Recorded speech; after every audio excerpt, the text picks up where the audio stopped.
The envelope arrived on a Tuesday morning, crisp and white against the polished mahogany of Admiral Katherine Morrison's Pentagon desk.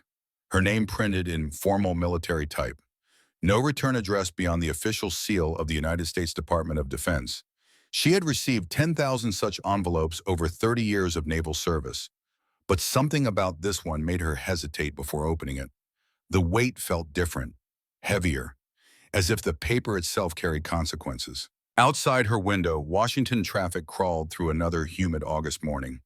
The Potomac River gleamed silver in the distance. Somewhere across that water, in Arlington National Cemetery, her father had been resting for 15 years beneath a simple white marker. Master Sergeant Robert Morrison, United States Marine Corps, born 1943, died 2009.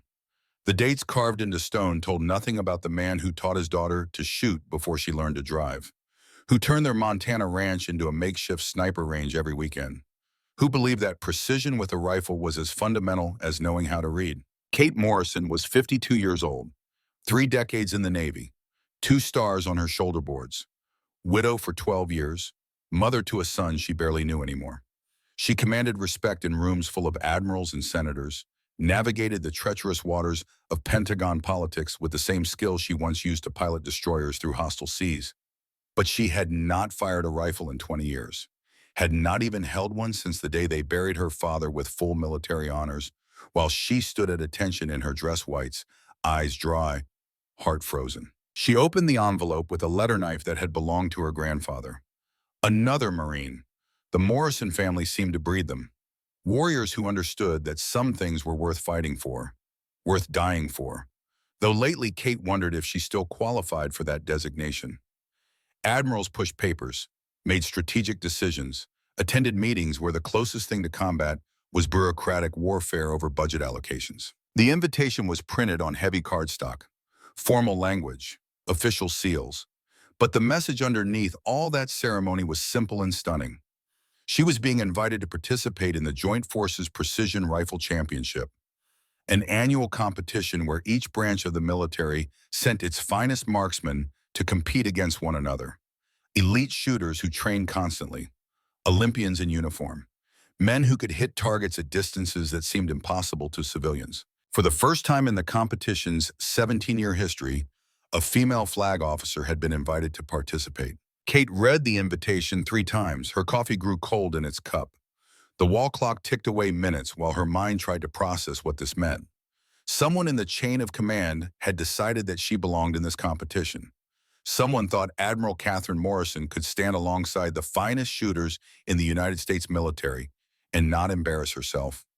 Or perhaps, a darker voice whispered in her mind, someone wanted to watch her fail publicly, to prove something about women in combat roles, to make a point about the difference between administrative leadership and true warrior skills. She picked up her desk phone and dialed a number she knew by heart. Colonel James Walker answered on the second ring. Air Force, fighter pilot turned strategist. They had known each other since their academy days when the world was younger and everything seemed possible. Jim, I need you to tell me I'm not crazy. His laugh came through warm and familiar. That's a tall order before noon, Kate. What's wrong? I just got invited to shoot in the Joint Forces Championship. Silence on the other end, then a low whistle. The rifle competition? That championship? The same. When's the last time you fired a weapon? 20 years, give or take. Another silence. Longer this time. Kate, those guys are professional shooters. Some of them compete internationally. This isn't about whether you can remember which end the bullet comes out of. I know what it is. Then you know this could go sideways fast. The media will be all over it. First female admiral in the competition. If you miss every target, they'll use it as proof that women don't belong in combat arms. If you shoot well, they'll say it was rigged. Kate stared at the invitation in her hand. The paper felt heavier now. Jim was right, of course. He usually was. This was a no-win situation. The kind of trap that destroyed careers. But something deeper than logic was stirring in her chest. A memory of her father's voice on a cold Montana morning. The weight of a rifle in her hands. The satisfaction of watching a bullet strike exactly where she intended. My father taught me to shoot, she said quietly. I know he did. He taught me that some challenges you don't walk away from.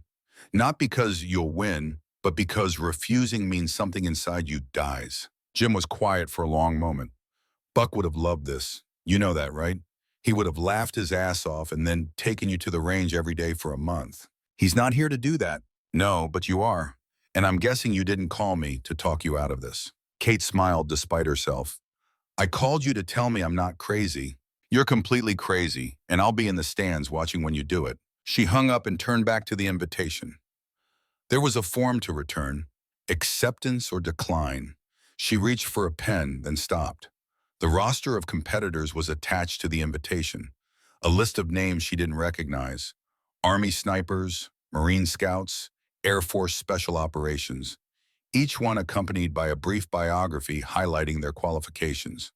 Competition medals, combat deployments, training certifications that read like advanced degrees in precision shooting. One name stopped her cold. Captain Daniel Morrison, United States Marine Corps, Marine Forces Special Operations Command, Distinguished Rifle Badge, multiple combat deployments, national-level competitive shooter. Her son, Kate's hand trembled as she set the invitation down. Daniel, 29 years old now, or was it 30? She had missed his last birthday because of an emergency deployment. Missed the one before that because of a conference in Brussels. Missed so many that she had stopped counting the ways she failed as a mother. They spoke maybe 4 times a year. Stilted conversations where she asked about his life, and he gave answers measured in syllables. The warmth that once existed between them had frozen over after Buck died. Daniel blamed her for not being there, for choosing the Navy over family, for failing to recognize that something was wrong with Buck in those final months, for missing the signs that a man who lived for precision might make one catastrophic mistake during a routine training jump. And now they would compete against each other. Mother and son, both carrying the Morrison name, both shaped by the same man who taught them to shoot with the same patient intensity. The irony was almost too perfect. Someone in the military planning apparatus had a sense of humor, or perhaps they understood exactly what they were doing, creating drama, manufacturing a narrative that would capture attention. Female admiral versus her war hero son. The media would devour this. Kate picked up her phone again, dialed a different number. It rang 6 times before going to voicemail. Daniel's voice, professional and distant. She hung up without leaving a message. What would she say? I saw your name on a competition roster and suddenly realized how much time has passed, that I'm sorry for every missed birthday and every choice that put my career ahead of you, that your grandfather would have been proud of the shooter you've become, even if he died disappointed in the mother I turned out to be. The words stayed locked in her throat where they had lived for 15 years. She signed the acceptance form with 3 quick strokes, scanned it, sent it back before doubt could creep in. Then she sat very still in her leather chair and wondered what the hell she had just agreed to. The memories came unbidden. Montana in December, snow covering the ranch in silent white. She was 14 years old, breath steaming in the frozen air, cheek pressed against the cold stock of her father's rifle. Buck Morrison crouched beside her, voice low and steady as winter wind. Breathing is everything, Katie. Your heartbeat moves the rifle. Your thoughts move the bullet. You're not aiming at a target, you're becoming the shot itself. She could still feel the trigger under her finger. The moment of perfect stillness before the rifle spoke. The satisfying crack of sound and the distant ping of metal as the bullet found its mark at 300 yards. Her father's hand on her shoulder, rough and warm. That's my girl, natural-born shooter. But natural-born shooters needed to practice, needed to maintain their edge. Kate had let that edge rust away under decades of staff meetings and strategic planning sessions. The rifle skills Buck Morrison spent 15 years instilling in his daughter had been abandoned like so many other pieces of her younger self. Set aside in the name of career advancement. Naval officers commanded ships and submarines. They didn't spend weekends at rifle ranges. They didn't compete in shooting competitions. They evolved beyond such direct applications of violence into the realm of strategy and leadership. Except now someone was asking her to remember, to reach back across 20 years and find the shooter her father created. Kate opened her desk drawer and pulled out a photograph. Buck Morrison in his dress uniform, chest full of ribbons and medals, silver hair cut high and tight, eyes that could spot a lie at 50 paces and a moving target at twice that distance. Beside him stood a younger Kate, 17 years old, holding a trophy from some long-forgotten shooting competition, both of them smiling, both of them unaware that they had less than 20 years left together before a bad parachute would take them away forever. "What do you think, Dad?" she whispered to the photograph. "Can I still do this?" Buck Morrison didn't answer. The dead never did. But Kate thought she could guess what he would say. He would remind her that shooting was thinking, that the fundamentals never changed, that muscle memory lived deeper than conscious thought. He would tell her to stop worrying and start training, to focus on the basics until they became instinct again. And he would probably ask why it took a formal invitation to get her back to the range, why she needed permission to reclaim something that was always hers. The phone on her desk rang. Kate answered, still staring at the photograph. "Admiral Morrison." The voice was male, gravelly, carrying the particular combination of deference and authority that marks senior military officers. "This is Major General Victor Cross. I'm calling about the championship invitation." Kate set the photograph down carefully. General Cross. She knew the name. Everyone did. He ran the military training command, oversaw all joint force exercises and competitions, a powerful position that gave him influence across every branch of service. She had never met him personally, but his reputation preceded him. Effective, demanding, not particularly supportive of women in combat roles, though he was too politically savvy to say so publicly. "General, I just sent my acceptance." "Yes, I know. Your response came through a few minutes ago." A pause. "I wanted to reach out personally, make sure you understand what you're agreeing to." Kate's jaw tightened. "I read the invitation thoroughly, sir." "Of course. But there are aspects that may not be apparent from the paperwork." Cross's voice carried a paternal tone that Kate instantly distrusted. "This competition draws intense media coverage. The shooters are elite level. Many have been training specifically for this event for months. The physical demands alone are considerable." "I'm aware. Are you?" The question came too sharp, too quick. Cross recovered smoothly. "Forgive me, Admiral. I'm not questioning your capabilities. But I'd hate to see a distinguished officer like yourself put in a difficult position. The optics of failure at this level can have lasting implications." Translation: "You're going to embarrass yourself and make the military look bad for inviting you." Kate kept her voice level. "I appreciate your concern, General. I'll do my best to represent the Navy appropriately." "I'm sure you will." Cross didn't sound sure at all. "I also noticed that Captain Morrison is on the Marine roster. Your son, correct?" "That's right." Family dynamics can complicate these situations. Added pressure, divided loyalties. "I just want to make certain this won't create unnecessary strain." Kate felt heat rising in her chest. Cross was fishing, trying to understand the relationship, looking for weakness, for a reason to suggest she withdraw before the media circus began. "Daniel and I both understand military protocol, General. I don't anticipate any complications." "Good. Excellent." Cross's tone shifted, becoming more formal. "The competition is in 3 weeks. Fort Benning, Georgia. All competitors are required to arrive 48 hours early for orientation and equipment checks. Transportation will be arranged. I look forward to meeting you in person, Admiral." He hung up before Kate could respond. She sat with the dead phone in her hand, anger simmering just below her professional composure. Cross had called specifically to discourage her, to plant seeds of doubt, to make sure she understood that her presence was unwelcome. Someone high up the chain must have overruled him on the invitation. Someone wanted a female flag officer in this competition, despite Cross's objections. Kate smiled grimly. Nothing motivated her quite like being told she couldn't do something. The 3 weeks passed in a blur of preparation. Kate cleared her schedule ruthlessly, delegating everything that could be delegated and postponing everything else. She found a private shooting range 40 miles outside Washington and paid enough money to ensure complete discretion. The rangemaster was a retired Marine gunnery sergeant who asked no questions and offered no commentary when an admiral showed up wanting to relearn how to shoot. The first day was humbling. Kate's body remembered the positions, but 2 decades of administrative work had softened her. The prone shooting stance that once felt natural now strained muscles she had forgotten she possessed. The rifle felt heavier than she remembered. Her first 10 shots at 300 yards scattered across the target with embarrassing randomness.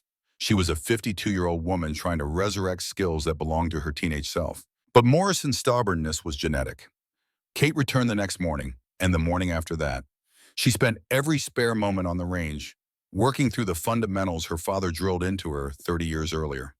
Breathing control, natural point of aim, trigger squeeze, reading wind conditions. The basics that separated shooters from marksmen. By the end of week 1, she was grouping all her shots inside the 10 ring at 300 yards. By week 2, she was engaging targets at 500 yards with reasonable accuracy. By week 3, she was attempting shots at 700 and 800 yards, pushing the limits of both the rifle and her resurrected skills. The gunny who ran the range watched her final practice session with arms crossed and an expression that gave nothing away. When Kate finished her last magazine, he walked down range to check her target, studied it in silence, walked back. "You got an old man somewhere who taught you to shoot?" Kate nodded. "My father, Marine sniper." The gunny grunted. "Figures. You shoot like someone who learned from core. Not pretty, but effective.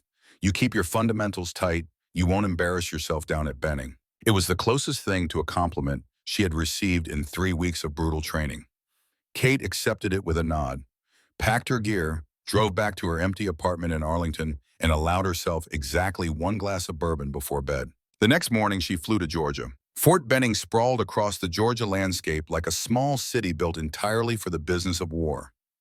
Training facilities stretched as far as Kate could see: rifle ranges and obstacle courses, barracks and administrative buildings, soldiers everywhere, moving with purpose, young faces set in expressions of focused determination. Kate checked into the bachelor officer quarters and changed into the designated uniform for competitors.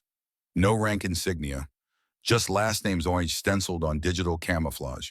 She was Morrison now, not Admiral Morrison. Just another shooter here to test herself against the best the military had to offer. The orientation briefing was held in a massive auditorium. Kate arrived early and took a seat in the back row. Other competitors filtered in over the next 20 minutes. She studied them without appearing to stare. They were almost exclusively male, mostly young, though a few showed the gray hair and weathered faces of career NCOs who had been shooting since before Kate graduated from the academy. They moved with confidence, talked shop in low voices, shared stories of previous competitions and notable shots. No one spoke to her. A few glances in her direction carried transparent skepticism. Kate was used to this. 30 years in the Navy had taught her how to exist in rooms that didn't want her there. She sat very still and waited for the briefing to begin. Major General Victor Cross entered precisely on time, flanked by officers carrying folders and tablets. He was 58 years old according to his official biography, though he moved like someone 10 years younger. Silver hair, hard face, eyes that cataloged everything and everyone in the room. When his gaze passed over Kate, it lingered for exactly 1 second longer than necessary.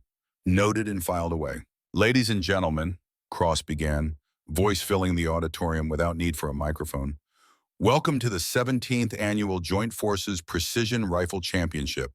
For the next 5 days, you represent the finest riflemen the United States military has to offer." Kate noted the word choice. Riflemen, not shooters, not marksmen. The gendered term felt deliberate. Cross launched into the competition details. Course of fire specifications, scoring methodology, safety protocols. The championship would consist of multiple stages of increasing difficulty. Competitors would be eliminated after each stage until only the top 8 remained for the final. Shooting would take place at the range's most challenging course, targets from 300 to 1,500 yards. Each stage would test different aspects of marksmanship: speed versus accuracy, known distance versus unknown distance, ideal conditions versus environmental challenges. "This year, we have a special distinction," Cross continued, and Kate felt every pair of eyes in the auditorium turn toward her. "For the first time, we have a flag officer competing. Admiral Katherine Morrison, United States Navy. I'm sure we all wish the Admiral success in representing her service branch." The applause was polite and brief, professional courtesy with no real warmth behind it. Kate kept her expression neutral and her hands in her lap. Cross smiled, but it never reached his eyes. "Now, before we break for individual equipment checks, I want to remind everyone that this competition exists to identify and celebrate genuine shooting excellence. We are not here to make political statements or serve as props for public relations campaigns. Every competitor in this room earned their place through demonstrated skill and performance. I expect that excellence to continue throughout the next 5 days. The message was clear. Kate was the political statement, the PR prop. Cross was putting everyone on notice that he didn't approve. The briefing concluded and competitors began filing out toward the equipment check stations. Kate stood slowly, reaching for the gear bag she had brought from the range. A voice stopped her. Admiral Morrison. She turned. A young man stood 3 rows down. Marine Corps uniform, same as everyone else. But Kate would have recognized him anywhere. The shape of his face, the set of his shoulders, the way he held himself with that particular combination of confidence and wariness that marked combat veterans. Daniel. Her son looked older than the photograph she kept in her desk drawer. 30 years old now, lean and hard in the way that came from constant training. His hair was cut shorter than she remembered. His face showed the weathering of multiple deployments to places where people tried to kill him. But his eyes were the same eyes that had looked up at her when he was 5 years old, full of questions and trust and love. Those eyes held none of that now. Daniel, Kate's voice came out steadier than she felt. It's good to see you. He descended the steps slowly, deliberately, stopped 6 feet away. The distance felt intentional, a boundary marked in empty air. I didn't know you were competing until I saw the roster yesterday. I didn't know you were either, not until I accepted the invitation. Daniel's expression didn't change. You should have called. I tried, you didn't answer. You tried once 3 weeks ago, didn't leave a message. Kate had no defense for that. You're right, I should have tried harder. Yeah. Daniel looked away, jaw working like he was chewing words before letting them out. I don't know why you're here, Admiral. This isn't your world anymore. Admiral.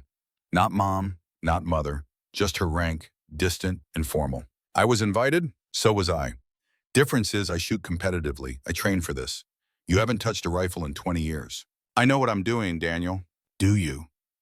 His eyes came back to hers and Kate saw anger there. Old anger, aged like whiskey, still burning. Because from where I'm standing, this looks like you're trying to prove something.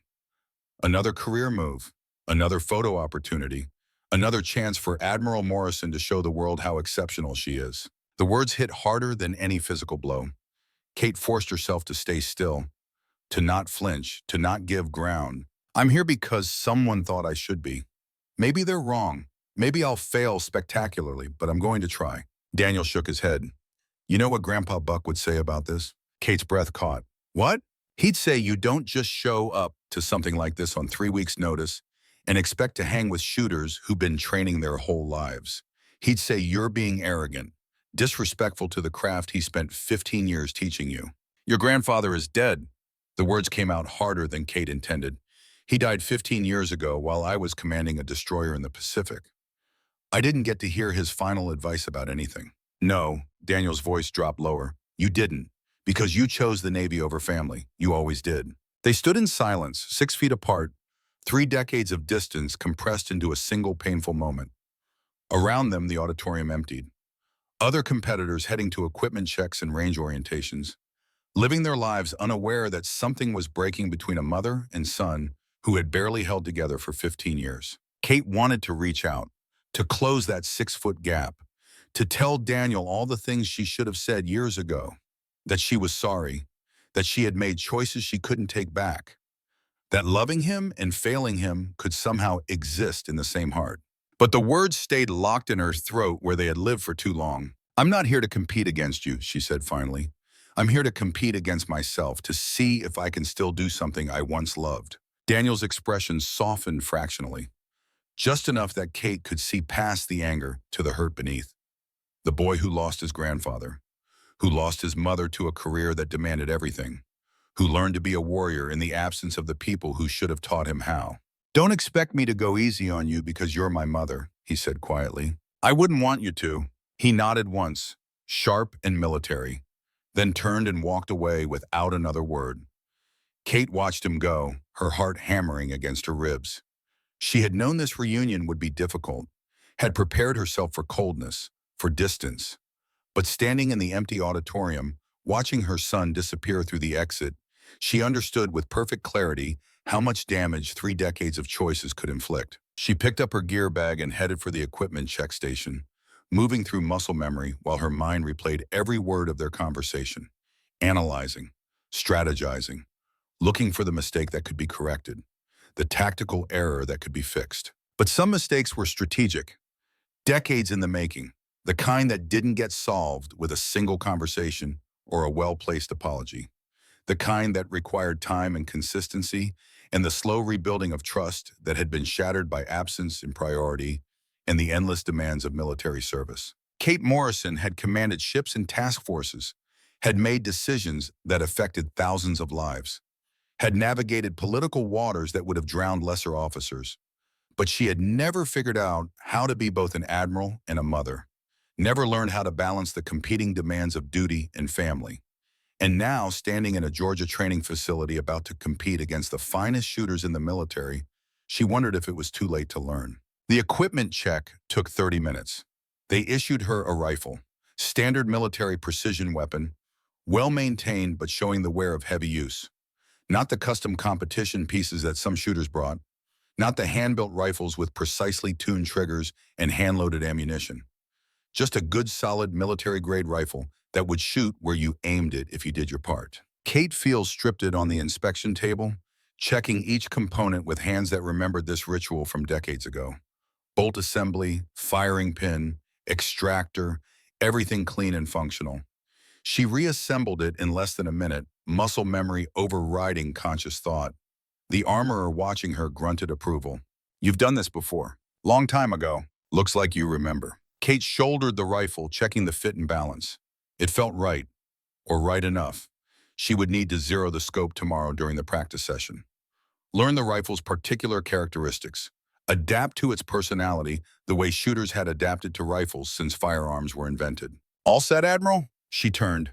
A woman stood behind her in competitor's uniform, sergeant stripes on her collar, late 30s with the lean build of someone who spent more time training than sleeping. Dark eyes that assessed Kate with professional interest rather than skepticism. "I'm Elena Rodriguez," the woman said, extending her hand. "Army Marksmanship Unit. I'm running the instruction sessions for anyone who wants extra practice time before stages begin." Kate shook her hand, firm grip, calloused fingers. "Katherine Morrison, and yes, I could use all the practice time I can get." Rodriguez smiled. "I watched you checking that rifle. You've got good technique, smooth and efficient. Military training?" "My father, Marine sniper." "That explains it. Marines know their shit when it comes to rifle fundamentals." Rodriguez gestured toward the door. "We've got range time set up starting tomorrow morning at 0500. Anyone who wants to come. No egos, no judgment, just working on fundamentals.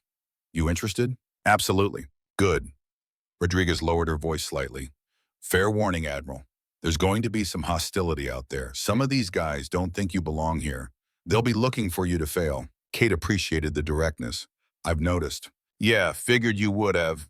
Been dealing with this shit my whole career." Rodriguez's expression hardened. "But here's the thing. We don't need their approval. We just need to shoot straight and let the targets do the talking. You with me?" For the first time since arriving at Fort Benning, Kate felt something unclench in her chest. An ally. Someone who understood. "I'm with you." Rodriguez nodded. "Then I'll see you at 0500. Bring coffee. It's going to be a long day." She walked away, leaving Kate standing in the equipment area with a rifle in her hands and something that felt dangerously like hope stirring in her chest. Maybe she couldn't fix 15 years of failure with her son in 5 days. Maybe she would embarrass herself in front of the finest shooters in the military. Maybe General Cross was right, and this entire endeavor was a mistake. But she was here. She had a rifle in her hands. She had training starting at dawn. And somewhere in this facility, Buck Morrison's grandson was preparing to compete in the same championship. Kate Morrison had spent 30 years making impossible things happen through sheer determination and refusal to accept defeat. She had commanded warships through hostile waters, had outmaneuvered admirals and politicians who thought a woman had no business in the chain of command, had climbed from ensign to admiral through a career that demanded everything and offered nothing but the opportunity to serve. She could do this. She had to believe she could do this, because the alternative was accepting that some part of her father's legacy had died with him 15 years ago, that the shooter Buck Morrison created had dissolved into nothing more than an administrator who happened to wear a uniform. The Georgia night was hot and humid, thick with the sound of insects and the distant echo of artillery fire from the training ranges. Kate walked back to her quarters with the rifle slung over her shoulder, each step taking her further from the career she knew and closer to a competition that would either vindicate her decision or prove that some transformations couldn't be undone. She thought about calling Daniel, thought about trying one more time to breach the walls he had built. But she knew it was too soon. Words would only make things worse, only dig the trench deeper between them. Instead, she would do what Buck Morrison taught her to do. She would let her shooting speak. Actions over words, performance over promises. The old Marine way of earning respect rather than demanding it. In her quarters, Kate cleaned the rifle one more time before bed, wiped down every surface, checked every mechanism. The ritual was calming, familiar, a connection to her younger self and the man who shaped her. Tomorrow she would start training, would learn the range, would adapt to the weapon, would remember what it felt like to be a shooter instead of an administrator. And somewhere on that same range, her son would be doing the same thing, preparing to compete against a woman who gave him life but never quite figured out how to be his mother. Kate Morrison lay in the darkness and wondered if Buck Morrison was watching from wherever the dead went. Wondered if he was proud or disappointed or something more complicated that defied simple categories. Wondered if he understood that his daughter was trying, however clumsily, to reclaim something precious that she thought she had lost forever. The answer, like so many others, would reveal itself on the range, where bullets told the truth that words could never quite capture, where the distance between shooter and target was measured in yards, but the distance between failure and success was measured in fractions of inches. 3 weeks of practice against 20 years of rust, a mother competing against her estranged son, a female admiral facing skepticism from an entire military establishment, and somewhere in the shadows, a general who wanted her to fail, and a legacy that demanded she succeed. The stage was set, the rifle was ready, and Katherine Morrison, daughter of Buck, mother of Daniel, Admiral of the United States Navy, closed her eyes and tried to find sleep before the real test began. But sleep wouldn't come. The humid Georgia night pressed against her window like something living. Kate lay in the narrow bed and stared at shadows on the ceiling, her mind refusing to quiet. 30 years of military discipline meant she could usually command her thoughts the way she commanded personnel. Order them into formation, march them toward productive conclusions. But tonight, discipline failed her. She kept seeing Daniel's face, the anger there, the hurt underneath.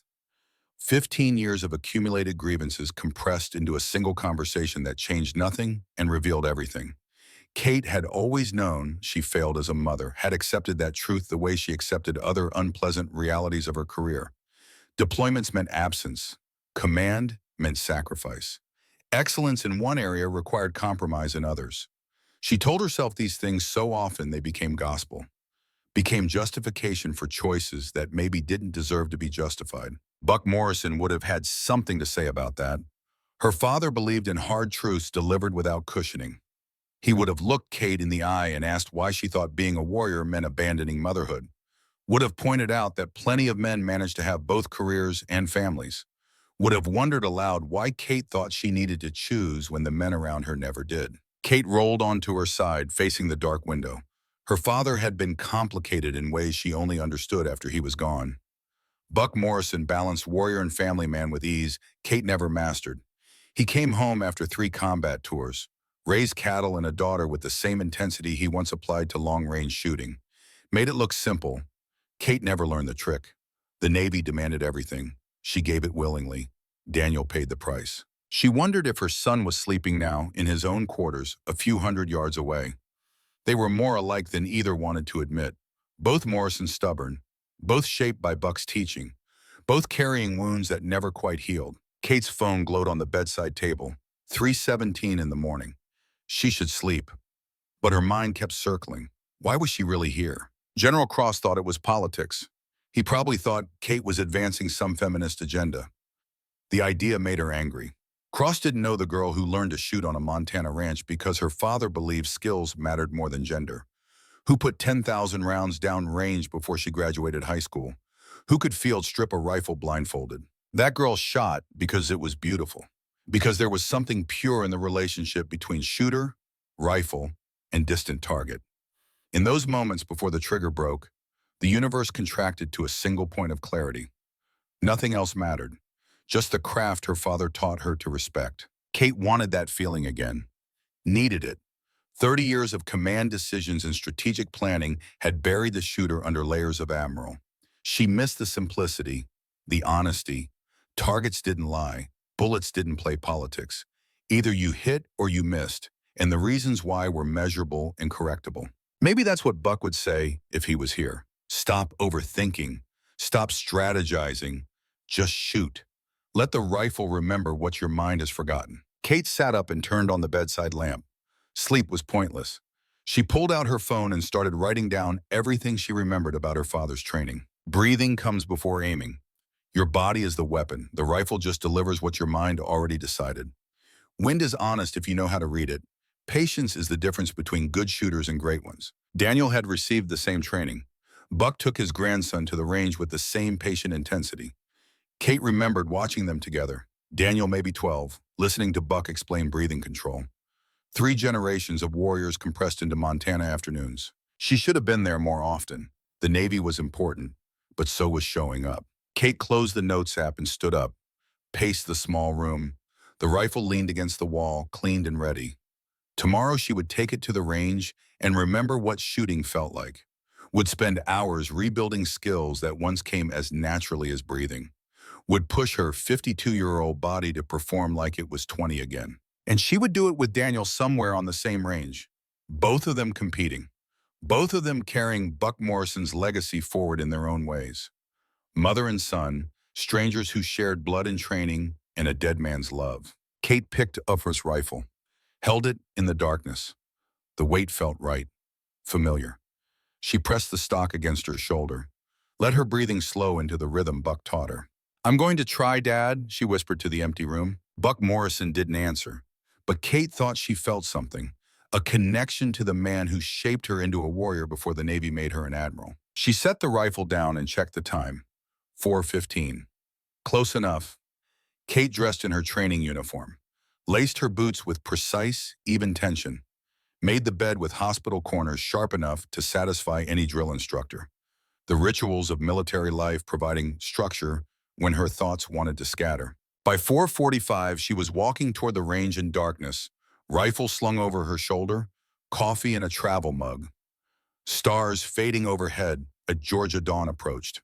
Other shapes moved through the shadows, early risers, dedicated shooters getting extra practice before official training began. Kate recognized the silhouette of Elena Rodriguez setting up targets downrange. The sergeant waved when she spotted Kate approaching. Couldn't sleep? Seemed counterproductive to try. Rodriguez laughed. "I know that feeling. Some nights your brain won't shut up no matter what you do." She gestured toward the firing line. "We've got about 10 shooters coming this morning. Mix of branches, everyone here because they want to be better. No egos allowed." Kate appreciated that. "What's the format?" "We rotate through positions. Prone, sitting, kneeling, standing. Start at known distance, work out to unknowns. I watch your fundamentals, call corrections as needed. You're welcome to ask questions, but mostly this is about repetition, building muscle memory, getting comfortable with your rifle." "Sounds perfect." Other shooters arrived over the next 15 minutes. Most were young enlisted personnel, a few NCOs. One other officer besides Kate, an Air Force captain who introduced himself as Mike Chen and seemed genuinely pleased to meet her. No one mentioned her rank. No one treated her differently than any other competitor. They were all just shooters here to work. The training session lasted 4 hours. Kate fired over 200 rounds, took corrections on breathing, aim, trigger control, felt rust flaking away as her body remembered. By 0900, her shoulder was bruised and hands ached.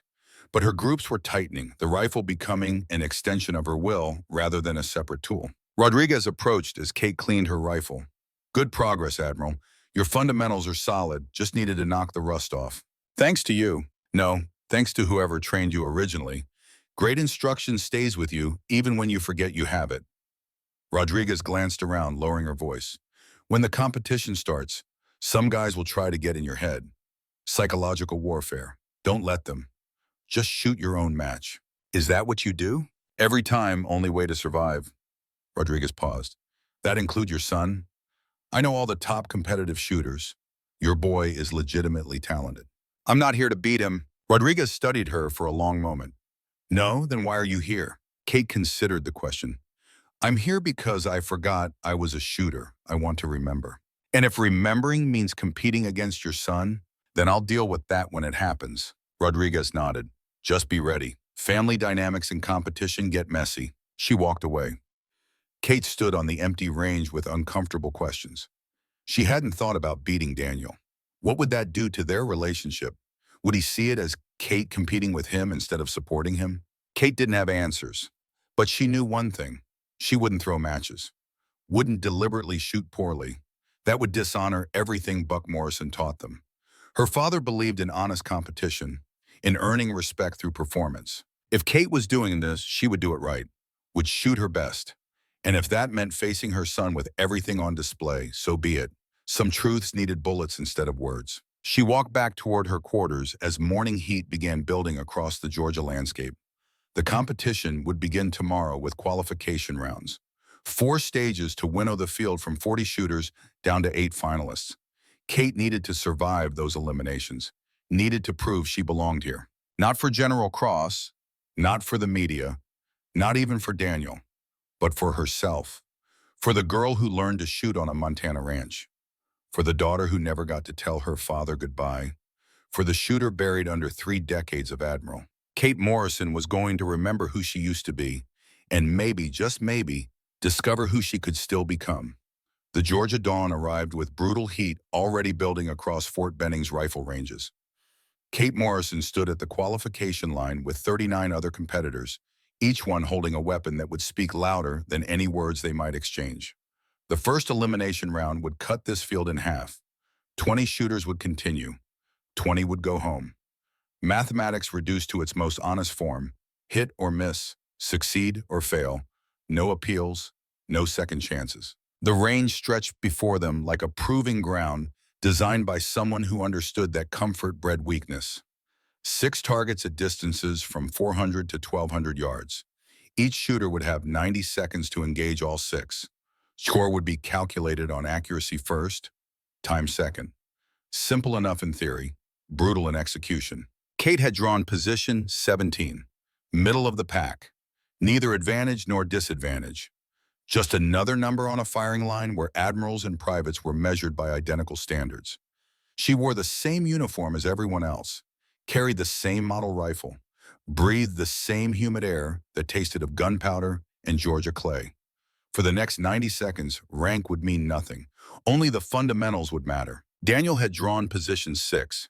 Kate could see him 5 spots down the line, moving through his pre-shooting ritual with the economy of someone who had done this 10,000 times.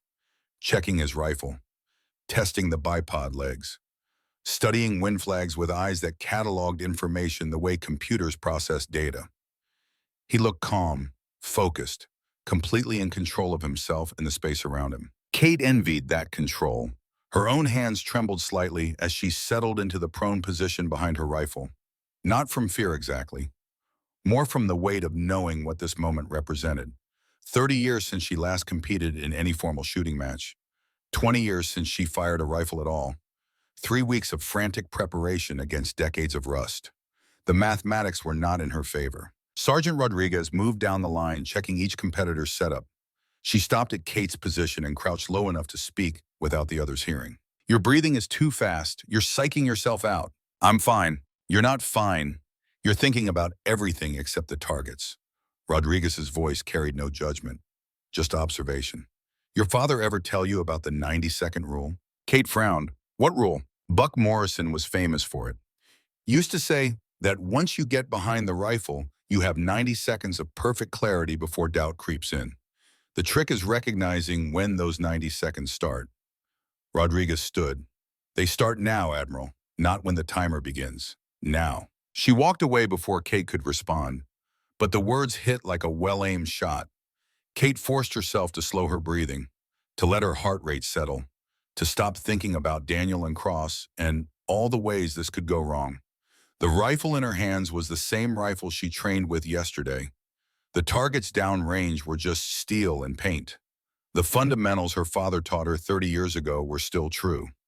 Physics didn't care about politics or family drama or the opinions of men who thought women didn't belong on rifle ranges. The command came across the loudspeaker. Shooters, you may load and make ready. Kate chambered around with movements that felt automatic now. Muscle memory taking over where conscious thought would only create problems. The bolt slid home with solid mechanical precision. She took her position behind the rifle, cheek welding to the stock, finding that perfect alignment between eye and scope in distant target. 400 yards. The first target appeared crisp in her optic. Wind flags showed a slight crosswind from left to right, maybe 3 miles per hour. Not enough to matter at this distance, but worth noting for the longer shots. Kate made a mental calculation. Held her crosshairs center mass, controlled her breathing into the natural respiratory pause that preceded every good shot. Shooters ready. Commence firing. The line erupted in thunder as 40 rifles spoke nearly simultaneously. Kate's world narrowed to the view through her scope. The first shot broke clean. Recoil pushed her shoulder. The rifle bucked upwards slightly, but her grip remained firm. Through the scope, she watched her bullet impact exactly where she aimed. Center of the 400-yard target. First hit. She worked the bolt without conscious thought. Brass ejected in a golden arc.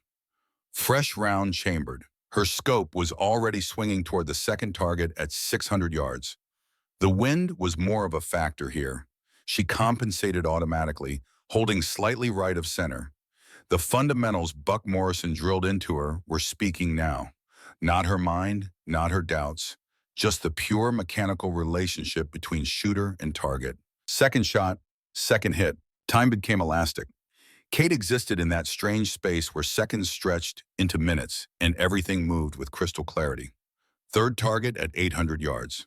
She accounted for bullet drop and wind drift with calculations that came from someplace deeper than conscious mathematics. The rifle spoke. The bullet flew true. Third hit. Somewhere to her left, another rifle fired. To her right, bolt action cycled with metallic precision. The entire line was engaged in the same dance. 40 shooters pushing against their own limitations. Kate registered none of it. Her world had contracted to the size of her scope's field of view. Fourth target at 900 yards. Hold higher. Adjust for wind. Breathe. Who? Fourth hit. The physical demands were adding up now. Each shot generated recoil that accumulated in her shoulder. Her supporting arm ached from holding position. Sweat stung her eyes, but she was through 4 targets with 4 hits. 2 remained. If she could maintain focus for 2 more shots, she would qualify easily. Fifth target at 1,100 yards. This was approaching the outer limits of her training. The target appeared smaller in her scope. Heat waves from the warming ground created distortion. Wind was gustier at this distance, flags showing variable conditions. Kate studied the target for 3 seconds, made her adjustments, settled into the shot with the same confidence she had on the first 4. The rifle fired. Through the scope, she saw her bullet strike low. Not a miss exactly. The shot impacted the bottom edge of the target. Technically a hit, but barely. Points would be deducted for anything outside the center scoring zone. Kate cursed silently and cycled the bolt. 1 target left.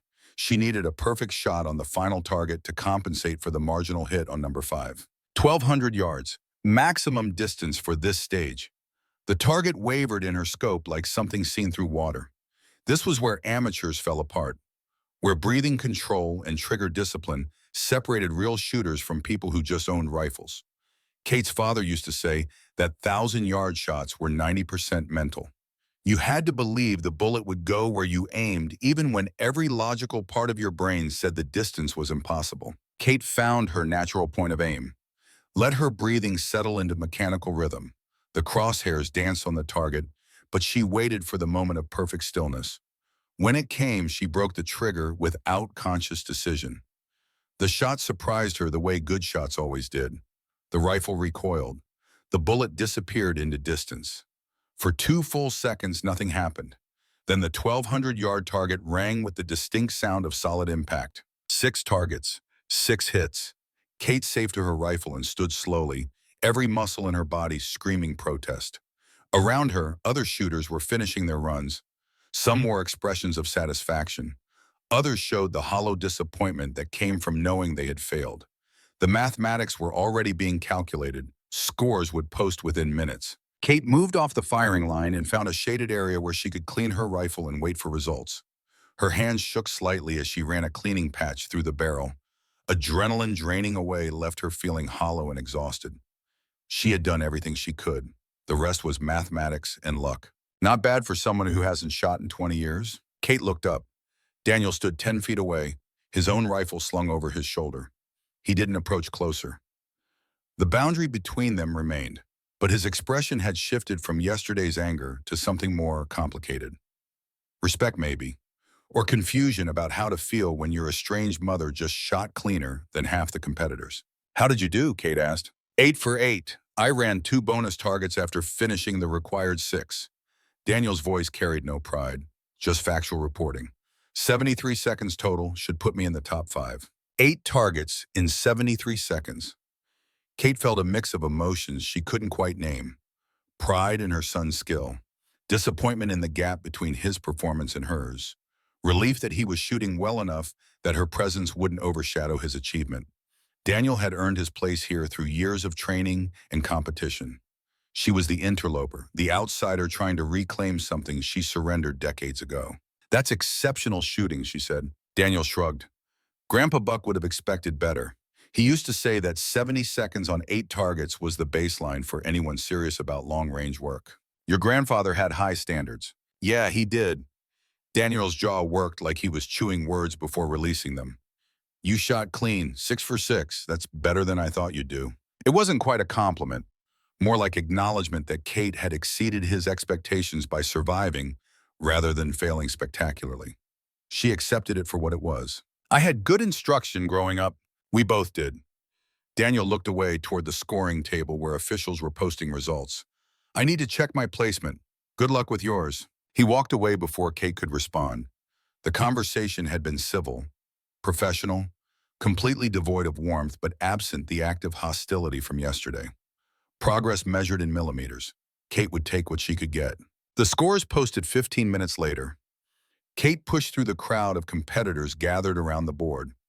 Found her name, position 17, score of 92 out of 100 possible points. Her marginal hit on the 1,100-yard target had cost her 8 points, but 92 was solidly in the qualification zone. The cutoff line fell at position 20. Anyone 20th or better advanced to the next round. Kate had made it with 3 positions to spare. Daniel's name sat at position 2, 98 points. Only one shooter had scored higher. An Army Staff Sergeant named Marcus Webb, who posted a perfect 100 with a time of 68 seconds. The man was apparently some kind of shooting prodigy. Multiple national championships, Olympic consideration. The kind of shooter who made this look easy because, for him, it was. Kate felt relieved and disappointed in equal measure. She had qualified, proven she could compete at this level. But her score put her firmly in the middle of the pack. Respectable, but not dominant. She was the story, the female admiral who defied expectations by not embarrassing herself. But Daniel was the real talent, the genuine article. Kate knew she should be proud. Instead, she felt the familiar weight of having been absent for the years when her son developed these skills. Buck Morrison had shaped Daniel into an elite marksman. Kate had been commanding ships halfway around the world while that transformation happened. Colonel Jim Walker found her as she was packing her gear. He wore civilian clothes. Technically, he wasn't competing. Just here as a spectator and friend. His Air Force career had moved in different directions than marksmanship, but he understood the culture, knew what these scores meant. 92 points, Kate, that's legitimately impressive. Daniel scored 98. Daniel has been training for this his entire adult life. You had 3 weeks. Jim kept his voice low. You qualified for the next round, that's what matters. Cross didn't look happy about it. Jim glanced toward the scoring table where General Cross stood with other officials. Cross doesn't get to decide who qualifies. The targets did that. He can be unhappy all he wants. You earned your place here. Kate wasn't so sure. Something about Cross's body language bothered her. The way he spoke briefly with one of his aides. The way both men looked in her direction before the aide walked quickly toward the equipment area. She was probably being paranoid, but 30 years of military service had taught her to trust her instincts when something felt wrong. I need to prep my rifle for tomorrow, she told Jim. The second elimination round starts at 0600. You want company? I can spot for you if you're doing practice runs. I'd appreciate that. They walked together toward the maintenance area where competitors could work on equipment between stages. Kate found her assigned station and began the familiar ritual of cleaning and inspection. Jim settled onto a nearby bench and watched with the patient attention of someone who had seen enough military operations to know that preparation mattered more than talent. Kate Field stripped the rifle completely, checked every component. The bolt face showed normal wear. The firing pin moved freely. The extractor had good tension. Everything looked and felt exactly as it should. She moved to the scope next, checking the mounting system, verifying that nothing had loosened during the morning's shooting. The scope rings were tight. The tube showed no visible damage. But when Kate looked through the optic, something felt wrong. She couldn't define it exactly. Just a sense that her sight picture wasn't quite what it had been during training. Kate lifted her head and looked at the rifle without the scope, then looked through the scope again. The reticle appeared slightly canted, not by much, maybe 1 or 2 degrees, but at long range, even minor cant could throw shots off target by significant margins. Jim, look at this. Walker came over and examined the scope, looked through it himself, checked the mounting system with hands that knew what they were searching for. Your scope is canted, he said flatly. Not by much, but enough to matter. Did you notice this during your run? No, everything felt fine. When's the last time you checked the mounting? Kate tried to remember. Last night, before bed, everything was tight and properly aligned. Jim's expression darkened. And between last night and this morning, where was your rifle? In my quarters, locked in the provided case. Who has access to your quarters? Kate felt cold spreading through her chest despite the Georgia heat. Base security, range officials, anyone with master access credentials. Jim carefully loosened the scope rings and removed the optic from its mount. Examined the base, set the scope on the bench, and looked at Kate with an expression that combined anger and concern. Someone adjusted your scope mounting. Recently, you can see fresh marks on the rings where they were loosened and retightened. Whoever did this knew enough about rifles to make it subtle. Not obviously tampered, just wrong enough to degrade your accuracy without being immediately noticeable. The implications hit Kate like physical force. Someone had sabotaged her equipment, not dramatically, not in a way that would make the rifle obviously unusable, just enough to ensure she would shoot poorly. Missed targets, failed to qualify, proved to everyone watching that female admirals didn't belong in precision rifle competitions. Cross, Kate said quietly. You don't know that. Who else would benefit from me failing? Jim had no answer for that. They both knew Cross wanted Kate gone, had made his position clear from the beginning. But sabotage was a serious accusation. The kind that could destroy careers if proven. The kind that was nearly impossible to prove without direct evidence. You need to report this, Jim said. To who? Cross runs this competition. His people control equipment security. Even if I file a formal complaint, it becomes, he said, she said. No proof, no witnesses, just an admiral who shot poorly and wants to blame someone else. You didn't shoot poorly. You scored 92 points. With a canted scope that should have ruined my accuracy, Kate picked up the optic and examined the mounting surface. Whoever did this didn't account for the fact that I'm good enough to compensate for equipment problems. Good enough that I qualified despite their sabotage. Jim smiled grimly. Buck Morrison's daughter, too stubborn to fail even when someone stacks the deck. Kate felt anger building in her chest. Not the hot rage that made people stupid. The cold kind that sharpened focus and clarified priorities. Someone wanted her to fail. Wanted to prove that women couldn't compete at this level. They had tampered with her equipment and probably thought they succeeded when she scraped into qualification with a middle-of-the-pack score.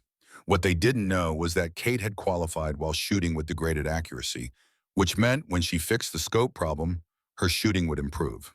Help me realign this, she told Jim. They spent the next hour carefully remounting the scope, using levels and alignment tools to ensure everything was perfect. Kate test-fired the rifle at Fort Benning's practice range, confirmed that her sight picture now matched what she expected. The groups she shot were noticeably tighter than this morning. Her point of impact was exactly where she aimed.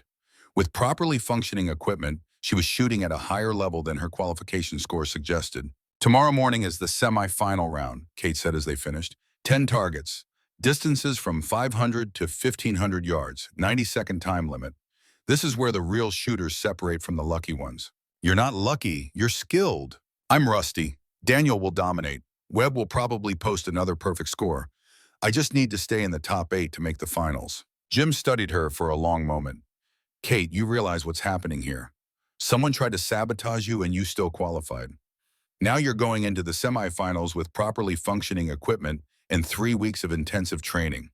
You're not the same shooter you were yesterday. You're getting better each time you pull the trigger. Kate understood what he was saying, but she also understood mathematics.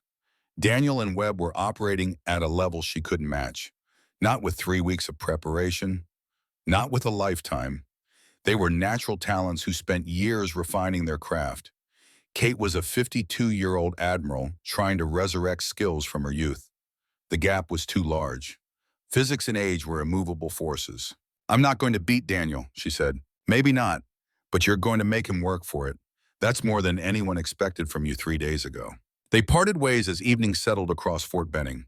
Kate returned to her quarters with her repaired rifle and a mind that wouldn't stop calculating angles and distances and probabilities. Sleep came hard again. She lay in darkness thinking about tomorrow's semifinal, about the fact that someone cared enough about her failure to tamper with equipment, about Daniel somewhere in his own quarters, preparing for competition with the single-minded focus that made him one of the finest shooters in the Marine Corps. Kate wondered if he knew about the sabotage, if Cross had mentioned anything to him, if Daniel would care even if he knew. Their relationship was complicated enough without adding the element of someone actively working to make Kate fail. She decided not to tell him, not yet.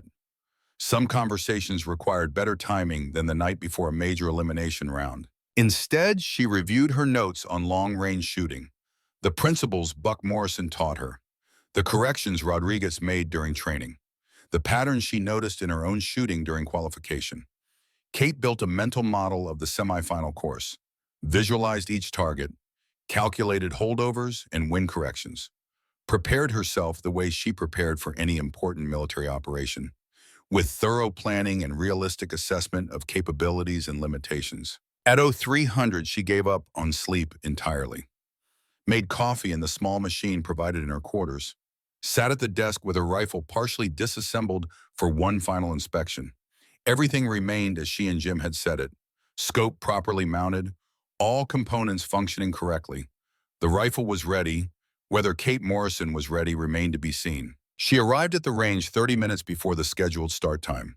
Found Sergeant Rodriguez already there, setting targets and checking range conditions. Couldn't sleep? Rodriguez asked. Seemed counterproductive to keep trying. Smart. Sleep is overrated before competitions anyway. Nerves won't let you rest properly. Rodriguez studied Kate's rifle. You fix your scope problem? Kate's surprise must have shown on her face because Rodriguez smiled knowingly. I check all competitor equipment randomly throughout multi-day events. Part of my job as range master. Noticed your scope was canted yesterday. Figured you'd discover it eventually. You didn't say anything. Wasn't my place. If a shooter can't recognize equipment problems, they deserve to fail. Rodriguez paused. But you qualified anyway, which tells me you're either very lucky or very good. Or very stubborn. That too, Morrison genetics. Rodriguez gestured toward the distant target array. Today's course is unforgiving. 1,500 yards is approaching the maximum effective range for these rifles. Wind is going to be tricky. We've got crosswinds at multiple elevations creating complex patterns. Half the shooters will miss that final target. Kate studied the range.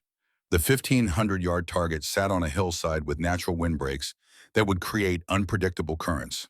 Hitting it would require reading conditions correctly and having the skill to execute under pressure. What's your advice? Kate asked. Don't rush. You have 90 seconds. Use them. Too many shooters panic and fire before they're ready. Take your time, trust your fundamentals, and remember that everyone else is dealing with the same conditions. If you miss the long shot, so will half the field. Other competitors began arriving as dawn approached. Kate found her position on the firing line. Today she had drawn spot 9, closer to Daniel, who was at position 4. She could see him moving through his preparation routine. Calm, focused, already locked into the mental space that separated elite performers from everyone else. The sunrise painted the Georgia sky in shades of orange and red. Temperature was already climbing toward what would be another brutally hot day. Kate settled into position behind her rifle and waited for the command to commence firing. Her heart rate was elevated but steady, her breathing controlled. The rifle felt comfortable in her hands, familiar, like coming home to a place she had been away from too long. Shooters ready, make ready. Kate chambered a round, checked her scope one final time, found her first target at 500 yards. The command came. Commence firing. The rifle spoke and Kate entered that space where time became fluid and the world contracted to the relationship between shooter and target. First shot, hit. Second shot at 600 yards, hit. Third shot at 700, hit. She moved through the targets with mechanical efficiency, each shot requiring slightly more compensation for distance and wind, each hit building confidence that her skills were truly returning. At 900 yards, she had to adjust significantly for wind, held almost 2 feet left of center to compensate for a strong crosswind. The bullet flew true. Hit. At 1,100 yards, the target appeared smaller, but Kate's scope brought it into sharp focus. She calculated her holdover, accounted for the win, fired. Another hit. 1,300 yards. The target was now at the edge of her confident range. Kate took extra time studying wind flags, watched how they moved at different distances, built a mental model of wind patterns she couldn't see but had to account for. Her crosshairs settled on a point that appeared impossibly far from the actual target. She trusted her calculations, trusted her training, fired. The hit took almost 2 full seconds to register. The sound of impact reached her ears long after the bullet struck home. Kate worked the bolt and found her next target, 1,400 yards. Only 2 targets remained, and she had already used 70 seconds. She needed to balance speed with accuracy. Rush, and she would miss. Take too long, and she would run out of time before engaging the final target. Kate settled into the shot quickly, made her adjustments, fired. The bullet impacted slightly low but inside the scoring zone. Good enough. She swung her rifle toward the 1,500-yard target with 12 seconds remaining. This was the shot that would define her performance. Everything else was preliminary. This shot was the statement. The target wavered in her scope, heat distortion and distance conspiring to make it appear like something seen through bad glass. Wind was complex at this range, multiple currents pushing and pulling. Kate had to read conditions she could barely see and trust mathematics she couldn't verify until after the bullet was already flying downrange. 8 seconds left. Kate forced herself not to rush, found her natural point of aim, let her breathing cycle into the pause. The crosshairs steadied on a point well above and left of the visible target. She broke the trigger with 3 seconds remaining on the clock. The bullet disappeared into distance. Kate maintained her scope picture, watching for impact. 2.5 seconds passed, then the 1,500-yard target rang with a distinct sound of steel on steel. Hit. 10 targets. 10 hits. Kate safed her rifle as the timer expired. She had shot clean with 2 seconds to spare. Around her, other shooters were finishing their runs, some celebrating, others cursing missed shots and lost opportunities. Kate stood slowly, feeling the accumulated fatigue in every muscle. She had just fired 10 rounds from a heavy rifle in 90 seconds. Her shoulder would be bruised tomorrow. Her back would ache. But she had hit every target, qualified for the finals with a perfect score. The realization hit her like delayed shock. She had shot clean, 10 for 10 at distances up to 1,500 yards, with a rifle she barely knew and skills resurrected from 20-year dormancy. Kate Morrison had just posted a perfect semifinal score in one of the most demanding shooting competitions in the United States military. The numbers would speak louder than any words. The targets had told their truth. She moved off the line and found Jim Walker waiting with an expression that combined pride and amazement. Kate, I don't even know what to say. Is Daniel finished? He shot before you, also went clean, 10 for 10 in 81 seconds. Jim smiled.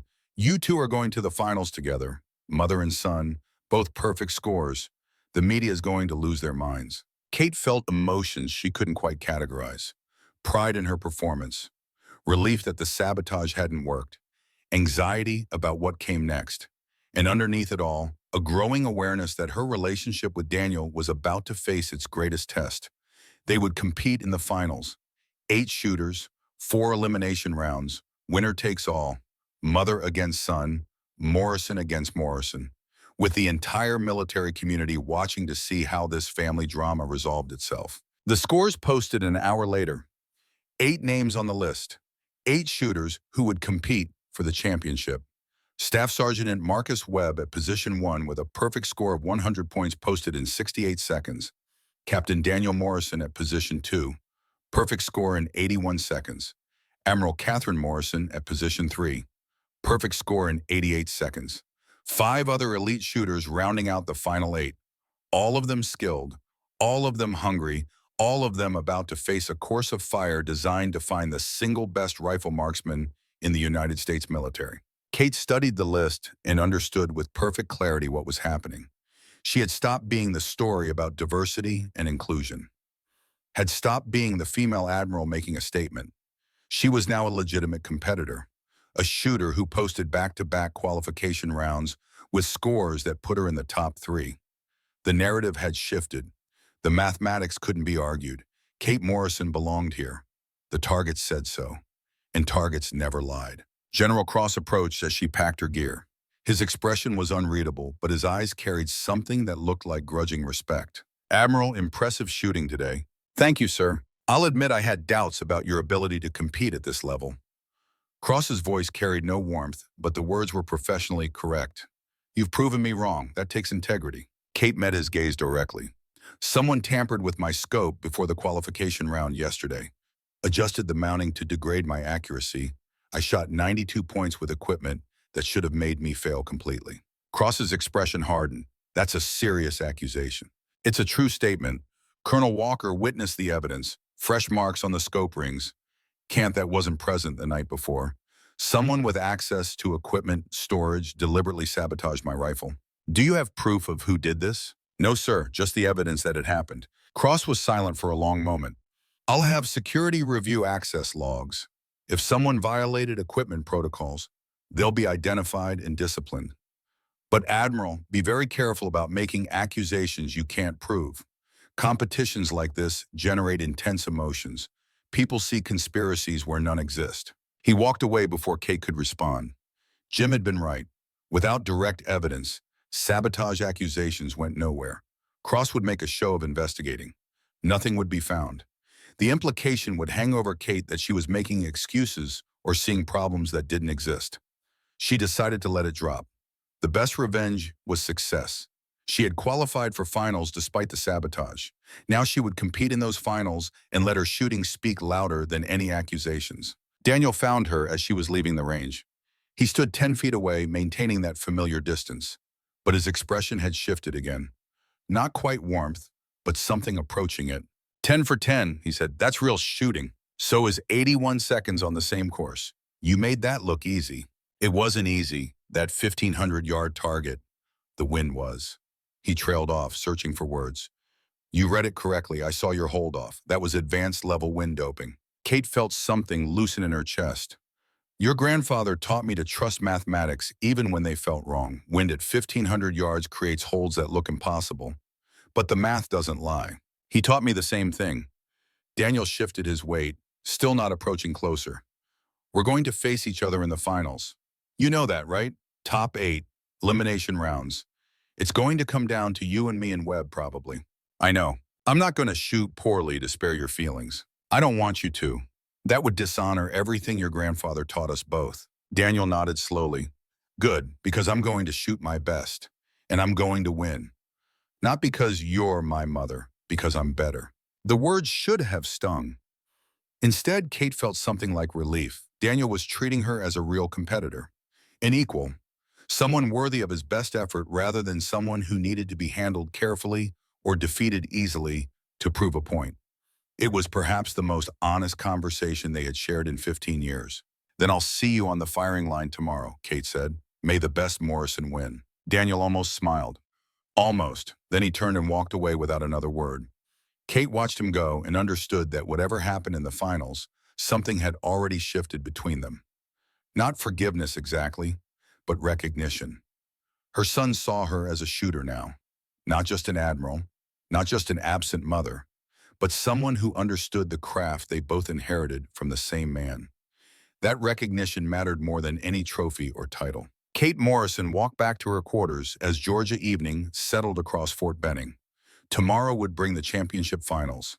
8 shooters, brutal elimination rounds, Media attention that would transform this competition into national news.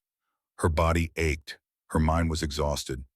But somewhere deep inside, the shooter Buck Morrison created was fully awake now, remembering, returning, ready to find out exactly how far skill and stubbornness could carry someone who refused to accept that some transformations were irreversible. The rifle leaned against her wall, clean, ready, waiting for tomorrow. Kate sat at her desk and wrote a letter she would never send. Words meant for a dead man who taught her to shoot straight and think clearly and never quit when things got difficult. She thanked him for the foundation he built, apologized for letting it rust, promised to honor it tomorrow when everything was on the line. The words came easier than expected. Buck Morrison had been dead 15 years, but the conversations Kate still had with him felt more real than most exchanges with living people. She wrote about the sabotage, about Cross and his contempt barely hidden beneath professional courtesy, about Daniel and the impossibility of bridging 15 years of distance with a few words exchanged between shooting stages, about the weight of representing something larger than herself while trying desperately to just be good at the things she once loved. Your grandson is better than I ever was, she wrote. He has your natural ability combined with dedication I never quite managed. He shoots the way you did, like the rifle is part of his body. You would be proud of him, Dad.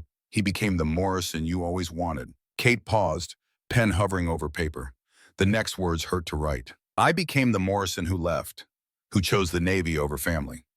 The last time we spoke before you died, you asked when I was coming home for Daniel's 16th birthday. I told you I couldn't get leave. We both knew I could have.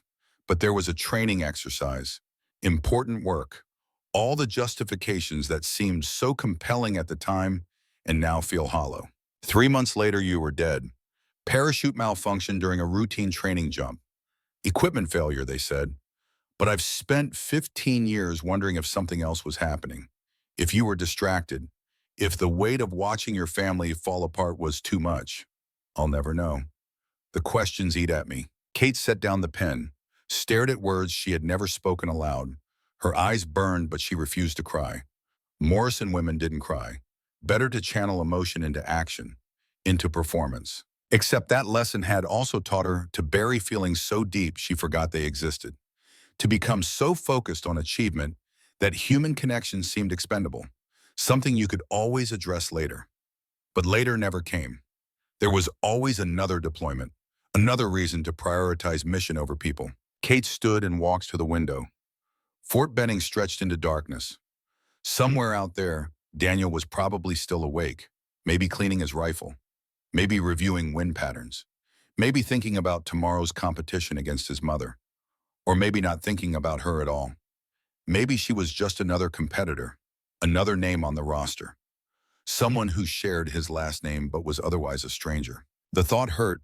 She had given Daniel life, but Buck Morrison had given him everything that mattered. The training, the values. Kate had been absent for all of it, missing birthdays and school events, sending care packages from overseas as if material goods could substitute for presents. All the lies parents told themselves when they chose career over family. Buck Morrison never made that choice. He retired from the Marines and came home, raised cattle and a daughter with the same commitment he once brought to combat, made being a father his primary mission. Kate learned so much from him about discipline and dedication, but she missed the most important lesson, that sometimes the greatest courage was choosing to be present for the people who needed you. Kate returned to the desk and finished her letter to the dead. The words came faster now, more honest than anything she could say to living people. Tomorrow I'm going to shoot against your grandson. He's going to beat me. He should beat me, but I'm going to make him work for it. I'm going to show him that Morrison's stubbornness runs both directions, that the shooter you created is still here, still capable. I don't know if that will mean anything to him, but it's all I have to offer, performance. The kind of honesty that exists between trigger break and bullet impact. Where lies don't work and excuses mean nothing. I love him, Dad. I know I failed to show it, but I love him with everything I have. Tomorrow on that firing line, I'm going to try. Not with words, with actions. The Morrison way. She signed her name, Kate Morrison, Admiral, failure, daughter trying to honor a legacy. Then she took the letter and fed it into the shredder. Watched the paper turn to confetti. The words destroyed but not erased. They lived in her now. Sleep remained elusive, but Kate stopped fighting it. Instead, she lay in darkness and visualized the championship course. 7 targets ranging from 600 to 2,000 yards. The 2,000-yard shot was beyond standard effective range. Hitting it would require perfect wind reading, flawless fundamentals, and luck. Kate ran through mental exercises Buck Morrison taught her. Breathing patterns, body position, natural point of aim. The mechanical aspects that didn't change regardless of age or rust. Her mind walked through each shot, calculated holds and wind adjustments, built muscle memory through visualization. At 0400, she gave up pretending. Rose, made coffee, ate a breakfast she didn't taste, dressed in her competition uniform with the kind of focused attention that preceded combat operations.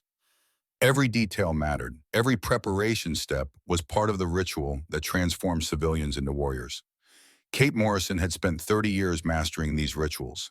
Today, she would apply them to competition instead of command. But the fundamentals remain the same. Do the work. Trust the training. Execute when execution matters. The pre-dawn air felt thick and heavy as Kate walked toward the range. Other early arrivals moved through darkness like shadows. No one spoke. Competition day had its own gravity, its own silence. Words were saved for after, when results were final and mathematics had spoken their truth. Sergeant Rodriguez met Kate at the equipment check station. Her expression was serious, professional, but her eyes held something that looked like respect. Admiral, final equipment inspection. You have everything you need? I believe so. Rodriguez examined Kate's rifle with expert hands, checked the scope mounting with particular attention, verified that everything was as it should be, signed off on the inspection form and handed Kate her final competitor badge. You've come a long way in 3 days, Rodriguez said quietly. From questionable qualification to perfect semifinal score. That's not luck. That's skill revealing itself. My father used to say that skill was just preparation meeting opportunity. Buck Morrison was a wise man. His legacy lives on in both his shooters today. Rodriguez paused. You and your son are going to face each other in the finals. However that resolves, make sure you're competing for the right reasons. Championships matter, but family matters more. Don't sacrifice the second while chasing the first. She walked away before Kate could respond, but the words settled into Kate's chest with the weight of truth. Rodriguez was right. Kate needed to remember why she was here. Not to beat Daniel, not to prove skeptics wrong, but to reclaim something she thought she had lost. To reconnect with the shooter her father created. To honor a legacy that lived on in both Morrison competitors. The sun broke over Georgia hills as final preparations began. Kate took her position on the firing line, found her rifle, settled into the familiar routine of checking equipment and waiting for the command that would begin everything. 8 shooters remained. Only one would claim the championship. Mathematics would determine the winner, but legacy would determine what victory meant. Kate Morrison closed her eyes and felt her father's presence. Not literally, not supernaturally, just the memory of his training crystallizing into certainty. Buck Morrison had built something in his daughter that 20 years couldn't destroy. Today she would prove it, not to Cross, not to the military establishment, not even to Daniel, but to herself, to the girl who learned to shoot on a Montana ranch and then forgot why it mattered. The command came across the range speakers, clear and final, the words that began every truth. Shooters ready. The championship finals begin now. The championship finals began under a Georgia sun that promised brutal heat by midday. 8 shooters stood at the firing line, each one representing the finest marksmanship their branch of service could produce. Kate Morrison was the only woman, the only admiral, the only competitor over 50 years old. But the targets ahead cared nothing for demographics. They measured only one thing: whether bullets struck where they were aimed. The course was designed to break spirits as much as test skills. 7 targets positioned from 600 to 2,000 yards. Each shooter would engage them in sequence with a 2-minute time limit. The distances were extreme. The 2,000-yard shot pushed beyond what most military rifles could reliably achieve. Wind would be a major factor. Heat distortion would complicate sight pictures. Every variable that could affect accuracy was present in maximum measure. Kate studied the range through binoculars from her position at Station 5. The 600-yard target looked achievable. Standard military distance. But each subsequent target grew smaller and more distant until the final silhouette at 2,000 yards appeared like something seen through the wrong end of a telescope. Hitting it would require mathematical precision, perfect environmental reading, and the kind of confidence that came only from years of dedicated practice. Daniel stood at Station 2. Kate could see him moving through his pre-shooting routine with mechanical efficiency. His rifle was an extension of his body now, every movement economical, every adjustment purposeful. He had been training for competitions like this since he was 16 years old. Buck Morrison's grandson, carrying forward a legacy that spanned 3 generations of warriors who understood that some skills transcended any single conflict or era. Staff Sergeant Marcus Webb occupied Station 1, the Army prodigy who had dominated every stage of the competition so far. He moved with the loose confidence of someone who knew exactly how good he was. Kate had watched him shoot during practice rounds.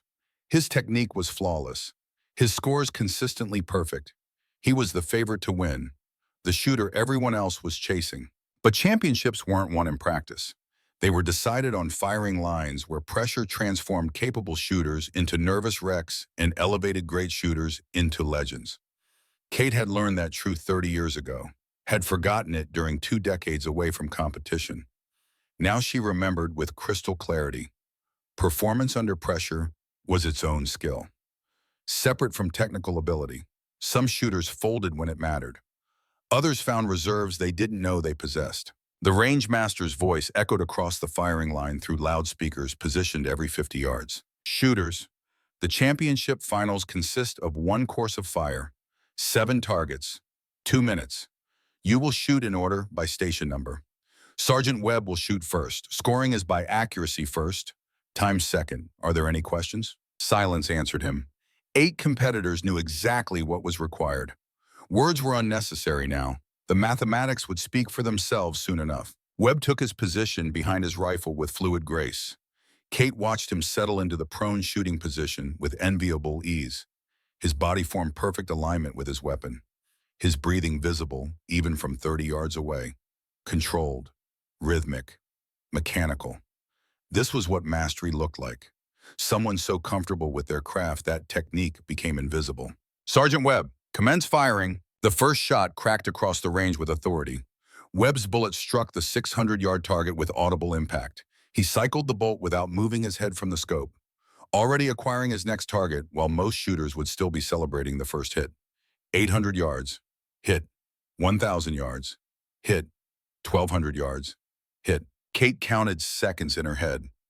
Webb was moving faster than seemed possible while maintaining perfect accuracy. 1,400 yards, hit. 1,600 yards, hit.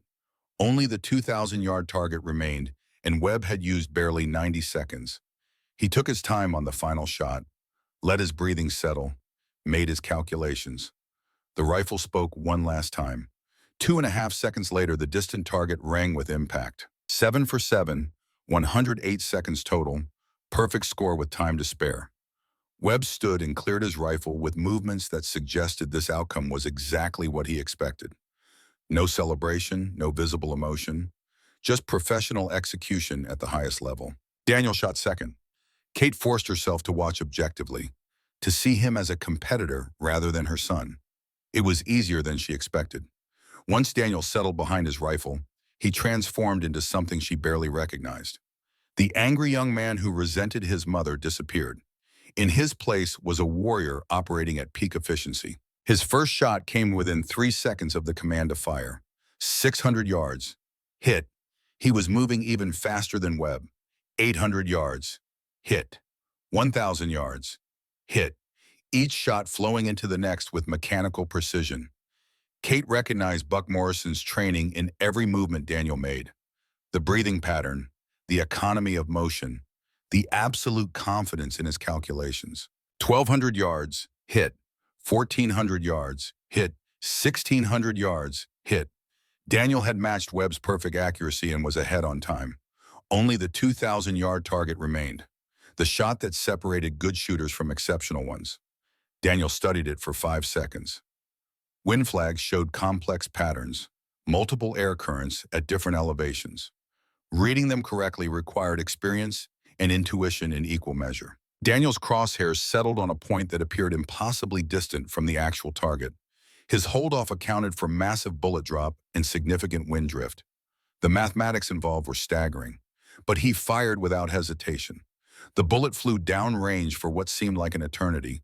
Then the 2,000-yard target rang clear and loud across the Georgia hills. 7 for 7, 78 seconds total. Daniel had just posted a faster time than Webb while maintaining perfect accuracy. Kate felt emotions she couldn't quite name.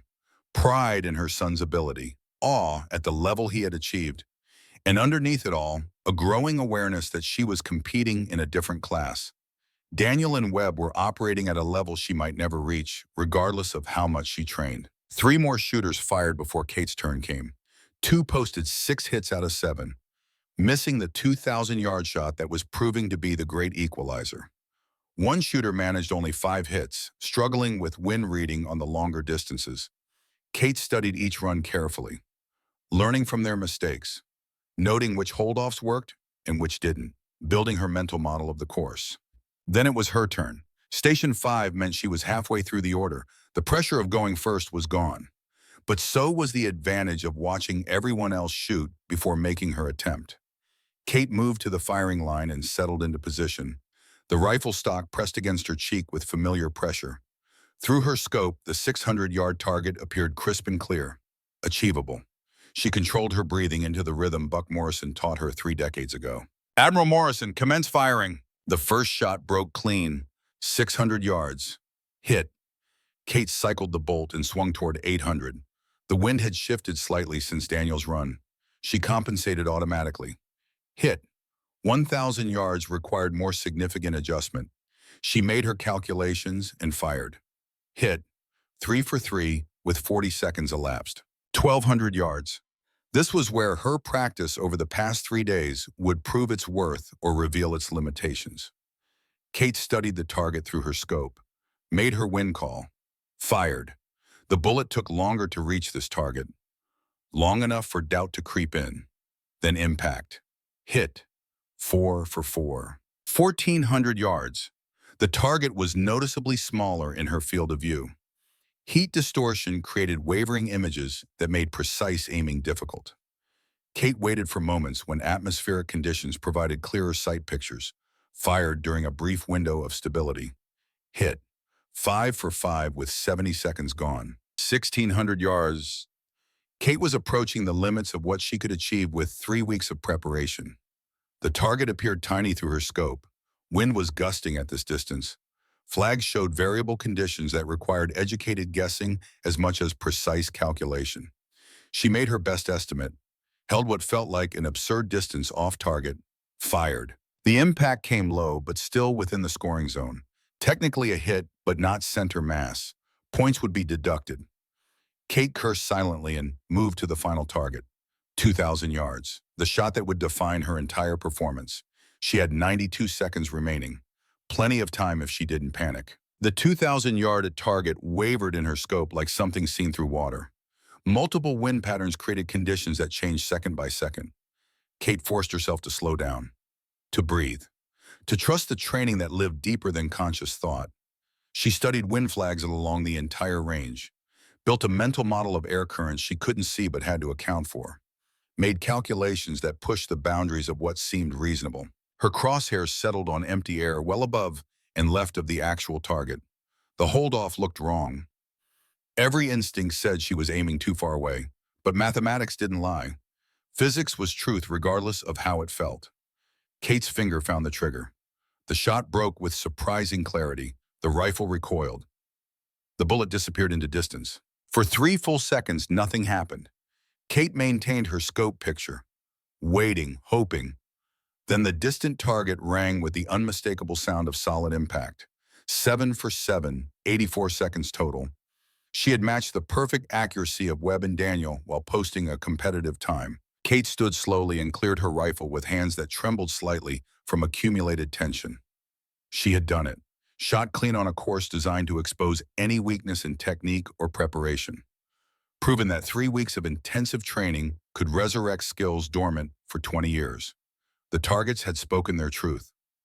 Admiral Katherine Morrison belonged on this firing line. The remaining two shooters posted respectable scores, but nothing that challenged the top three. When the final competitor finished, the rankings were clear. Webb at position 1 with perfect accuracy and fastest time, Daniel at position 2, Kate at position 3. The top three shooters had all gone 7 for 7. The championship would be decided by time, Webb's 108 seconds versus Daniel's 78 versus Kate's 84. But something was wrong. Kate noticed it before anyone else seemed to. Daniel was still standing at his station, but his posture had changed. He swayed slightly, reached for his rifle to steady himself. Then his knees buckled and he collapsed onto the firing line like a puppet with cut strings. Kate was moving before conscious thought caught up with action. She dropped her rifle and ran toward her son. Other shooters turned in confusion. Range officials started forward, but Kate reached Daniel first. He lay on his side, convulsing. His face was pale. Sweat poured from him despite the morning still being relatively cool. His eyes were open, but unfocused. He was trying to speak, but the words came out garbled and incoherent. "Medic!" Kate screamed the word with parade ground volume. "We need a medic now." Sergeant Rodriguez appeared beside her with a medical kit. She checked Daniel's pulse and breathing with practiced efficiency. Pupils are dilated, heart rate is elevated. He's showing signs of poisoning. Rodriguez's voice was calm but urgent. "Someone call for an ambulance, now." Kate cradled Daniel's head in her lap, watched her son struggle against something invisible and terrible. His body jerked with involuntary spasms. Foam appeared at the corners of his mouth. This was bad, worse than bad. This was life-threatening. "Daniel, stay with me. Look at me." Kate kept her voice steady through force of will. "You're going to be okay. Help is coming." Daniel's eyes found hers. For a moment, clarity returned. His lips moved. Kate leaned closer to hear. "Water," he whispered. "Something in the water." Kate looked around frantically, found Daniel's water bottle lying beside his shooting mat, picked it up and smelled the opening. Nothing obvious, but Rodriguez took it from her hands and examined it closely. "This needs to go to the lab immediately. If he's been poisoned, we need to know what we're dealing with." The ambulance arrived within 6 minutes.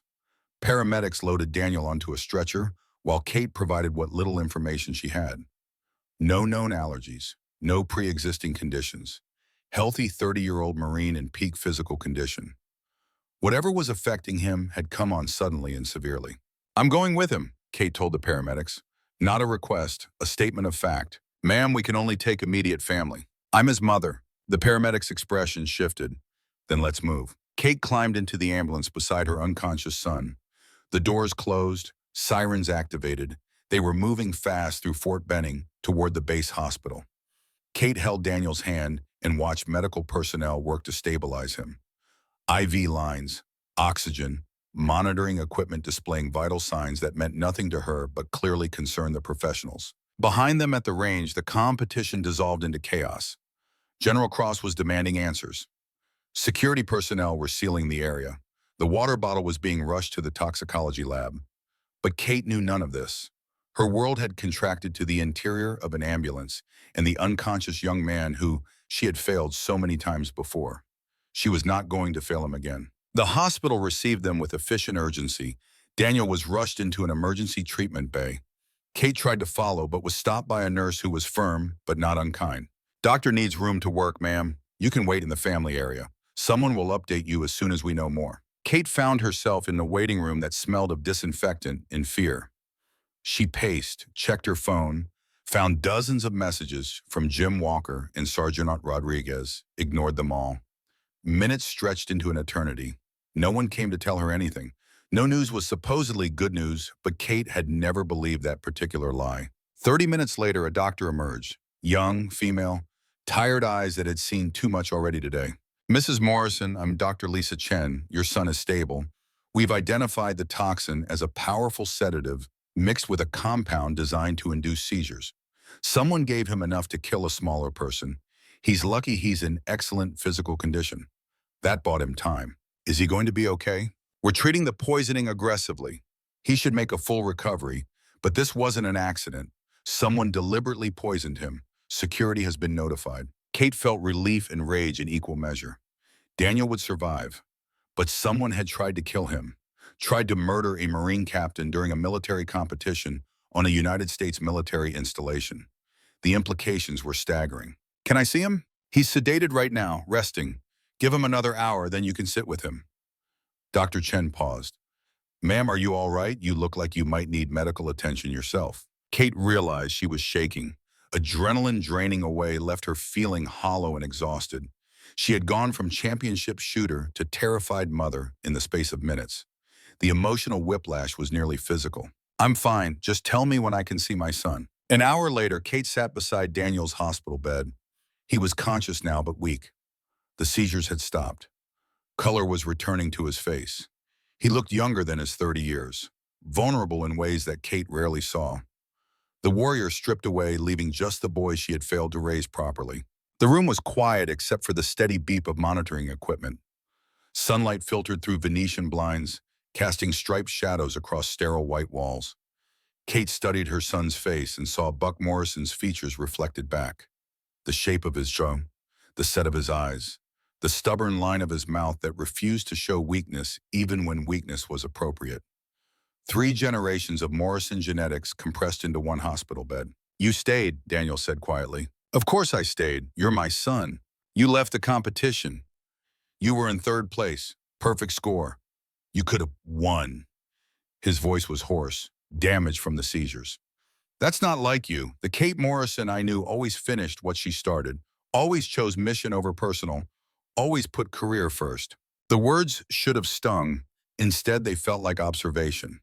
Clinical assessment of demonstrated behavior over 30 years. Kate had trained her son to analyze patterns and draw logical conclusions. She couldn't fault him for applying those skills to their relationship. You collapsed and I ran to you because that's what mothers do, Kate said. Even bad mothers who haven't earned the right. Daniel was quiet for a long moment. His hand lay on the white hospital blanket. Kate reached out and covered it with her own. The gesture felt enormous, an intimacy they hadn't shared in years. Daniel didn't pull away. That felt like progress. You weren't a bad mother. You were an absent mother. There's a difference. Is there? Yeah, bad mothers don't care. You cared.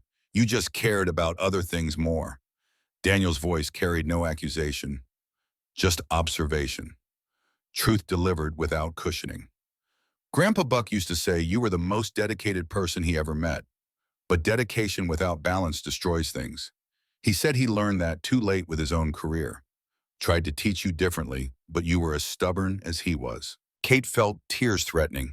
She had not cried in 15 years, would not start now, but the emotion was there, building behind a dam she had constructed through sheer force of will across decades of military service. Admirals didn't cry. Leaders didn't show weakness. Warriors channeled emotion into action. Except that philosophy had cost her a relationship with her son, had cost her presence at her father's death, had cost her so many moments that seemed small individually but accumulated into a lifetime of absence. Kate was 52 years old, 2 stars on her uniform, 30 years of distinguished service, and sitting beside her poisoned son in a hospital room, none of it felt worth what she had sacrificed to achieve it. Your grandfather was right about a lot of things, Kate said carefully. Wrong about thinking I could learn from his mistakes instead of making my own. He didn't blame you for not being there when he died. Daniel shifted slightly in the bed, winced. The toxin was still working its way through his system. He told me that before his last jump. Said the Navy needed you more than he did, that you were doing important work. He was proud of you even when he was disappointed. The words hit Kate harder than any physical blow. Buck Morrison had been proud of her even as his family fractured, even as his daughter chose career over presence, even when she failed to be there for his final moments. The grace in that pride was almost unbearable. It would have been easier if he blamed her, easier if he resented her choices. But Buck Morrison understood duty and sacrifice, understood that sometimes warriors made impossible choices and lived with the consequences. I should have been in there, Kate said. Her voice cracked slightly on the words. I could have gotten leave, made it home, but there was an exercise I was running, important mission planning, training scenarios that would prepare my crew for deployment, all the justifications that seemed so critical at the time. Mom, Daniel using that word instead of her rank felt monumental, a shift in how he saw her, or maybe how he was willing to see her. I know. I've known for years. I was angry about it. Blamed you, spent 15 years thinking you chose your career over your family, over me, over Grandpa Buck. But I was angry at the wrong person. Kate felt something shift in her chest, a weight she had carried for so long she forgot it was there. What do you mean? Daniel struggled to sit up higher. Kate adjusted his pillows without being asked, helped him get comfortable. The small act of care felt enormous, something she should have done 10,000 times and did maybe 100. Each missed opportunity accumulated into debt she could never repay, but she could start paying it forward now. I found out something about Grandpa Buck's accident, Daniel said. About 3 years ago, I was going through his personal effects that the Corps returned after he died. Files they gave me when I turned 25. Found a letter he wrote but never sent. It was addressed to General Cross. Kate felt cold spreading through her chest. What did it say?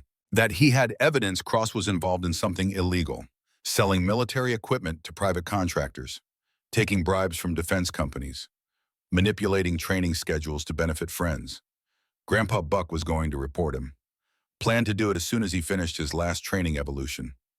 Daniel's eyes hardened, grief and rage mixing into something dangerous. Then his parachute failed. Investigation called it equipment malfunction. Random chance, bad luck. But Grandpa Buck inspected his own equipment obsessively, packed his own chutes, triple-checked everything.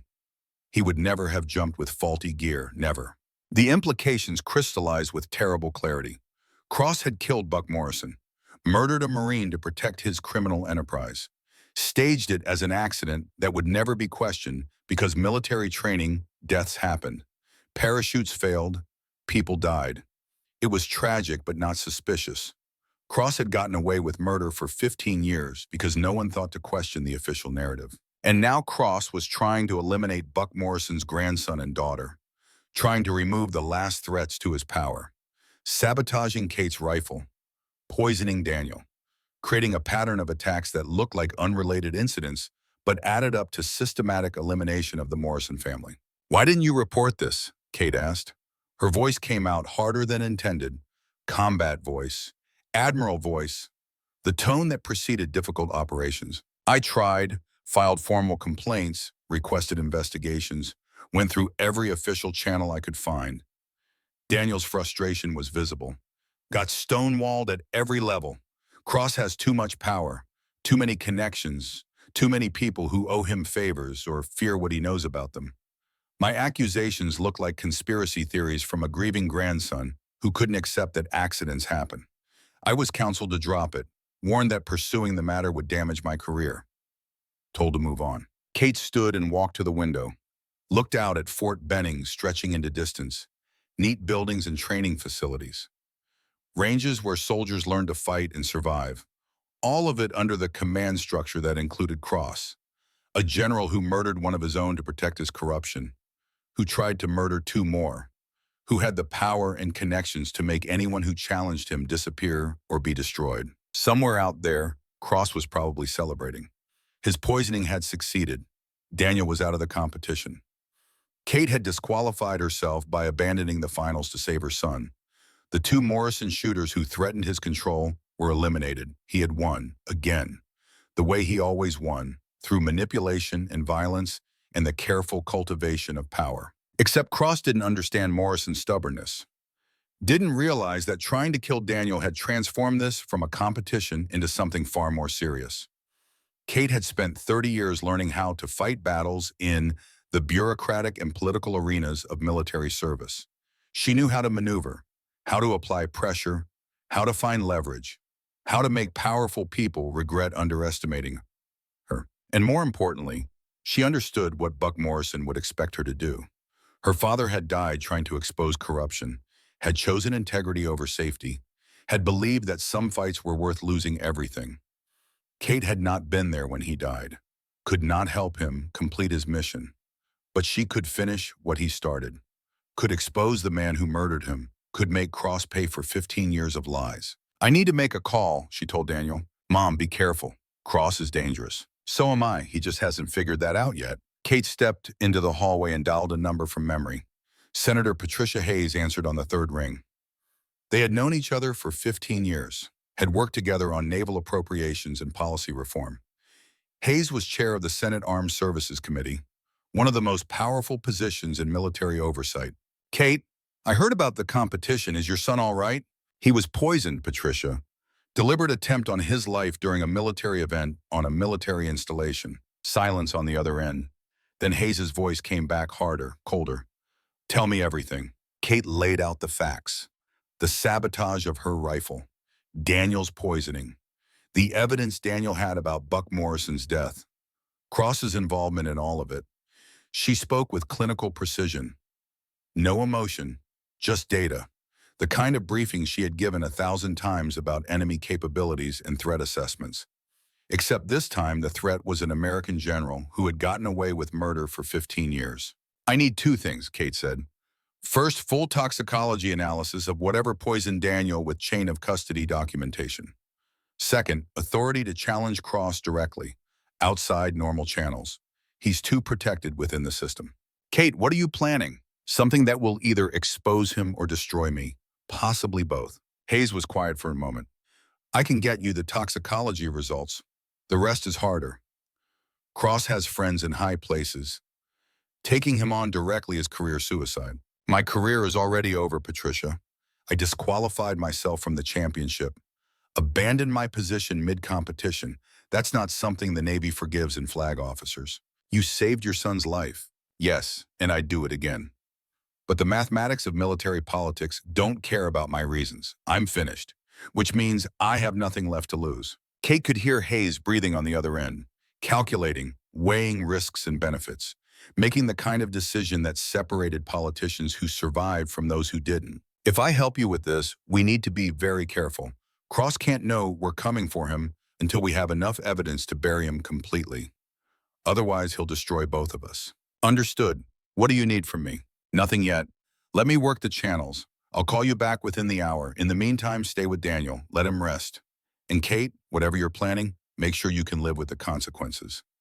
Because there will be consequences. Hayes hung up before Kate could respond.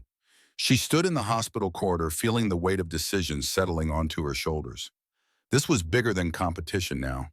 Bigger than personal grievances.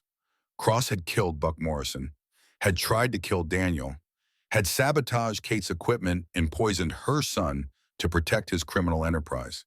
He had made this personal. Now Kate was going to make it permanent. She returned to Daniel's room and found him watching the door with an expression that combined wariness and hope. What did you do? He asked. Something I should have done 15 years ago. I'm going after Cross, going to prove what he did to your grandfather, what he tried to do to you. Mom, you can't. He's too powerful, too protected. Kate pulled a chair close to Daniel's bed and took his hand. The gesture felt foreign. She had not held her son's hand since he was maybe 8 years old. Before deployments and distance transformed their relationship into something that barely qualified as family. Listen to me. Your grandfather taught us both to shoot, to calculate distance and wind and make impossible shots look easy. But he taught us something more important.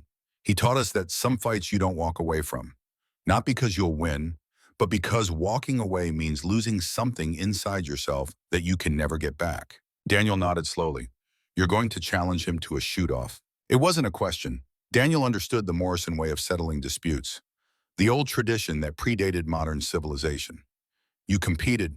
The targets told the truth. The better shooter won. Everything else was just noise. If I can force him into it, make it public enough that he can't refuse without looking weak. He's not a competitive shooter. You'll destroy him. That's the idea. Kate's smile was cold. Your grandfather died before I could tell him goodbye. You almost died today because Cross wanted you out of the competition. I'm going to make him pay for both, and I'm going to do it in a way that leaves no doubt about who the better Morrison is. Her phone rang. Hayes calling back exactly 60 minutes after they spoke. Kate answered. I have your opportunity, the senator said without preamble. Cross just held a press conference about the competition being suspended due to security concerns. He's positioning himself as the responsible commander protecting competitors. Media is eating it up. He looks like a hero. And I've arranged for you to hold a counter press conference in 2 hours. You're going to publicly challenge Cross to an exhibition match. One-on-one, live television coverage. Winner take all. Stakes are simple. He wins, you resign your commission. You win, he submits to a full investigation into his activities and Buck Morrison's death. Kate felt her pulse accelerate. He'll never agree to that publicly. He will if you frame it correctly. Make it about honor, about proving that military leadership still has warrior skills. Appeal to his ego, make refusing look cowardly. He'll agree because his pride won't let him do otherwise. When? Press conference is at 1400 hours. I suggest you spend the next 2 hours preparing what you're going to say. This needs to be perfect, Kate. No hesitation, no doubt. You need to be the righteous warrior defending her family against corruption. Can you do that? Kate looked at Daniel lying in the hospital bed, at the IV lines and monitors, at the evidence of what Cross had done to her son, at the 15 years of grief and guilt and questions about Buck Morrison's death, at the decades of distance between herself and the shooter she used to be. Yes, she said, I can do that. Good. I'll have my staff send you the details. And Kate, this is going to get ugly. Cross has powerful friends. They're going to come after you with everything they have. You need to be ready for that. I've been fighting powerful men my entire career, Patricia. I know how it works. Not like this. This is personal now. They're going to dig up every mistake you ever made, every questionable decision, every time you chose career over family. They're going to paint you as an ambitious officer who sacrificed her son and father for promotions. Are you prepared for that? Kate thought about the letter she wrote and destroyed, about all the truths she could never speak aloud, about the weight of 30 years of choices that led to this moment. Yes, I'm prepared. She hung up and turned back to Daniel. His eyes were closed, but she knew he was awake, listening, processing, calculating the same way Buck Morrison taught him to calculate bullet trajectories and wind drift. You don't have to do this, Daniel said without opening his eyes. Yes, I do. For your grandfather, for you, for myself, maybe in that order, maybe not, but I have to do this. Then do it right. Make him suffer. Make him pay for every lie, every crime, every life he destroyed. Daniel opened his eyes and Kate saw Buck Morrison looking back at her. The same steel, the same certainty. Show him what Morrison shooting looks like when someone finally gets angry enough to stop being polite. Kate stood and straightened her uniform. She had 2 hours to prepare for the most important press conference of her life. 2 hours to transform a grief and rage into something that would play well on television. 2 hours to become the warrior her father believed she could be. She left Daniel resting and walked into Georgia's sunlight that felt too bright and too hot. The walk back to her quarters took 15 minutes. 15 minutes to process what she was about to do. 15 minutes to accept that her military career was effectively over, regardless of how this played out. You didn't publicly challenge a general without consequences, even if she was right, especially if she was right. But some things mattered more than careers. Buck Morrison had taught her that even if she forgot the lesson for 30 years, family, honor, truth, the things that couldn't be measured in promotions or medals or prestigious assignments, the things that defined who you were when all the external markers were stripped away. Kate reached her quarters and immediately began preparing. She showered and changed into a fresh uniform, made sure every detail was perfect. Brass polished, ribbons aligned, boots gleaming. When you challenged someone powerful, you did it looking like the best version of yourself. You gave them no excuse to dismiss you based on appearance or lack of professionalism. She sat at her desk and began writing notes. Not a full speech, just key points. The facts she needed to communicate, the challenge she would issue, the stakes she would propose. This had to be precise. No rambling, no emotion that could be used against her, just clear statements that left no room for misinterpretation. General Victor Cross murdered Master Sergeant Buck Morrison 15 years ago to cover up corruption. He sabotaged my rifle during this competition. He poisoned my son to eliminate competition threats. I am challenging him to prove his claims of military excellence through direct competition. One-on-one, 7 targets, 2,000 yards maximum distance. Winner takes all. He wins, I resign my commission. I win, he submits to full criminal investigation. Kate read the words over 3 times. Adjusted phrasing, removed anything that sounded like accusation rather than statement of fact. She needed to be bulletproof. Every word chosen for maximum impact and minimum vulnerability. This would be recorded, analyzed, used by Cross's lawyers and allies to destroy her credibility if she gave them any opening. Her phone buzzed. Text from Jim Walker. Heard what happened. Hospital says Daniel will recover. Are you okay? Kate typed back. No, but I will be. Press conference at 1400. Watch it. Jim responded immediately. What are you planning? Something Morrison. Talk later. She set the phone down and continued preparing. Reviewed her notes until she could recite them from memory. Practiced her delivery in the mirror. Not emotional, not cold, just factual. A military officer reporting unpleasant truths that needed to be addressed. The tone was critical. Too much emotion, and she looked unhinged. Too little, and she seemed heartless. She needed the balance that came from righteous anger tempered by professional discipline. At 13:30, she left for the press conference location, a briefing room that normally hosted routine military updates. Today it would host something very different. Senator Hayes had arranged everything: media credentials, camera positions, the kind of visibility that couldn't be ignored or dismissed as internal military business. Kate arrived to find the room already filling with reporters, print media, television networks, military journalists who covered Pentagon affairs, all of them sensing something significant was about to happen. The competition suspension had been news. A female admiral challenging a general would be a story that transcended military circles. Hayes met her at the door, looked Kate over with practiced assessment. You ready? As ready as I'll ever be. Remember, facts, challenge, stakes. Don't let them bait you into speculation or emotional responses. You're here to issue a formal challenge, nothing more, nothing less. Kate nodded. Hayes squeezed her shoulder once, a gesture of support that felt more valuable than any speech. Then it was time. Kate walked to the podium, adjusted the microphone, looked at the sea of faces and cameras.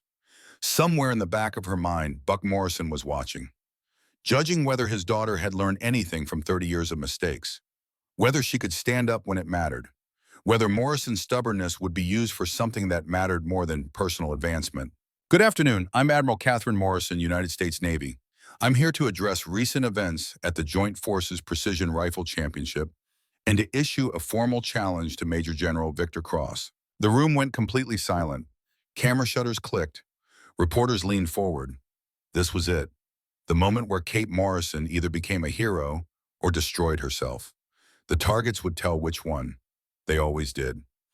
Kate Morrison stood at the podium with camera lights beating down like interrogation lamps. Every major news network had sent reporters.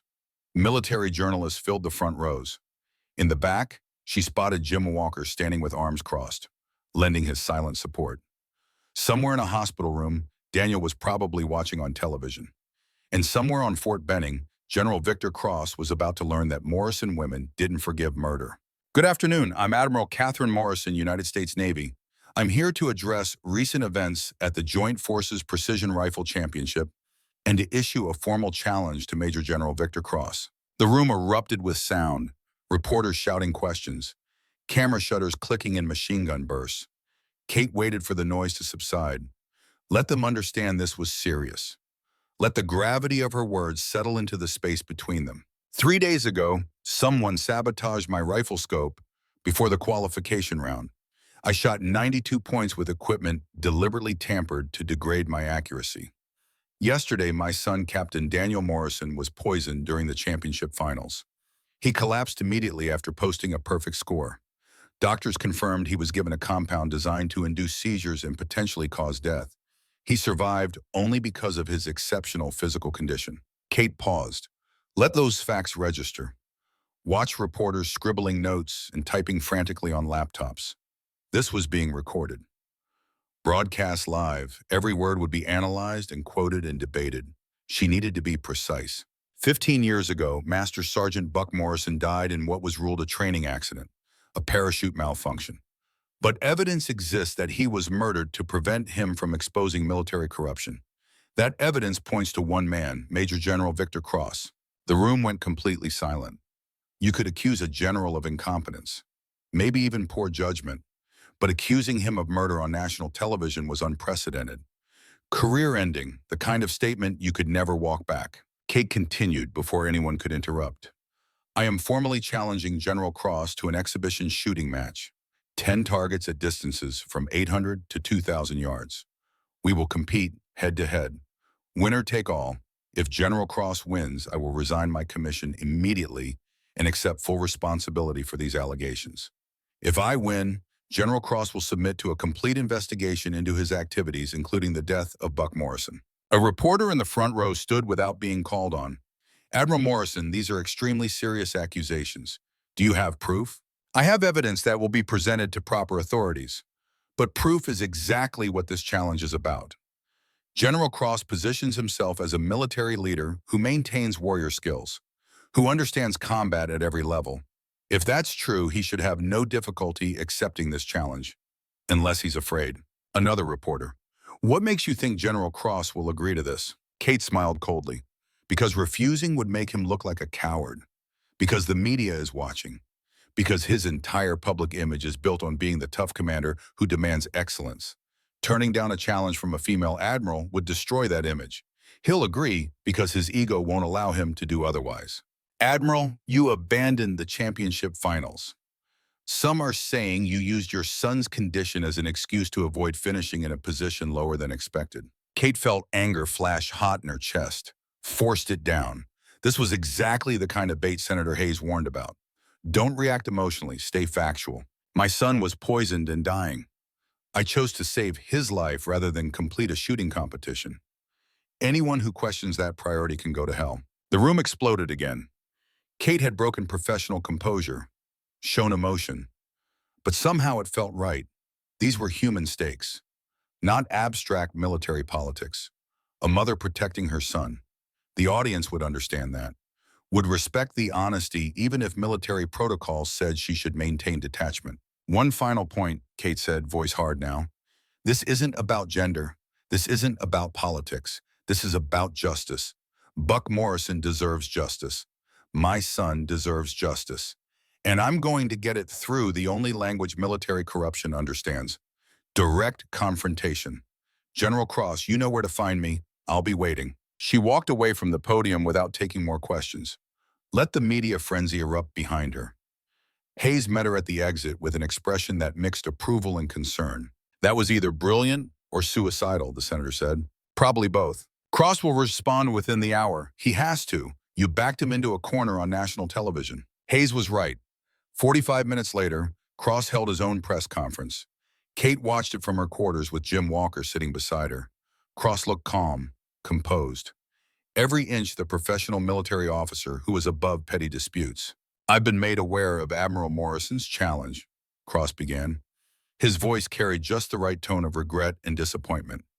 While I sympathize with her emotional state following her son's medical emergency, I must point out that making unfounded accusations is not appropriate behavior for a flag officer. He paused, let that sink in, positioned Kate as emotional and unprofessional, then delivered the line she knew was coming. However, I will not allow anyone to question my integrity or military capability. I accept Admiral Morrison's challenge. We will compete in 2 weeks' time.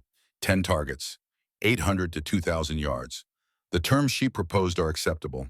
May the better shooter win. Cross smiled at the cameras, confident, almost amused, like this was a minor inconvenience rather than a serious challenge. Kate watched his performance and understood she was dealing with someone who believed he was untouchable, who had gotten away with murder for 15 years and didn't think a female admiral posed any real threat. He underestimates you, Jim said quietly. Good. Let him. That's when people make mistakes. The next 2 weeks transformed into the most intensive training period of Kate's life. She moved back to the private range outside Washington and spent every available hour behind a rifle. But this time she wasn't alone. Daniel, released from the hospital after 3 days, showed up on the 4th morning of training. Kate was running drills when she heard a vehicle approach. Turned to see her son climbing out of a rental truck. He moved slowly, still recovering, but his eyes were clear and his jaw was set with familiar Morrison determination. What are you doing here? Kate asked. Training you. Someone has to make sure you don't embarrass the family name. It wasn't quite a joke, not quite serious. Something in between. The beginning of a relationship being rebuilt one careful word at a time. Kate felt something warm spread through her chest. Hope, maybe. Or the possibility of hope. I don't need help. Yes, you do. You are good, but Cross has been shooting competitively for 20 years. He's better than his press conference suggested. I looked up his scores. The man can shoot. If you're going to beat him, you need to be perfect. Daniel was right. Kate had researched Cross's background after accepting his challenge. The general wasn't just posturing. He was a legitimate marksman. Multiple competition wins, high expert qualification scores, the kind of shooter who could make this match closer than Kate wanted to admit. All right, what do you suggest? Daniel smiled. Actually smiled. The first genuine expression of warmth Kate had seen from him in 15 years. We trained the Morrison way, the way Grandpa Buck would have done it. Long days, brutal standards. No excuses. You ready for that? I'm 52 years old. I haven't trained like that in decades. Then you better start now, because Cross is 58 and he trains like that every week. Age is just numbers. Skill is what matters. Grandpa Buck used to say that warriors don't retire, they just reload. Time for you to reload, Mom. The training began immediately. Daniel had brought equipment, targets, ammunition, rangefinders, and weather meters. Everything needed to simulate the exact conditions Kate would face in the 2 weeks. He set up a course that matched the planned exhibition. 10 targets, 800 to 2,000 yards, 2-minute time limit. Run it, Daniel commanded. Kate settled into position and began shooting. Made it through 7 targets before time expired. Not good enough. Daniel walked down range and moved the targets. Made her run the course again, and again, and again. By the end of the first day, Kate had fired over 300 rounds. Her shoulder was bruised purple. Her hands ached. Her eyes burned from hours of staring through a rifle scope. You're rushing, Daniel said as they cleaned weapons in the fading light, especially on the long shots. You're worried about time, so you're firing before you're ready. That's how you miss. I only have 2 minutes. 2 minutes is a lifetime if you use it correctly. Grandpa Buck used to time himself on 1,000-yard shots. You know what his average was? Kate shook her head. 4 seconds from scope acquisition to trigger break.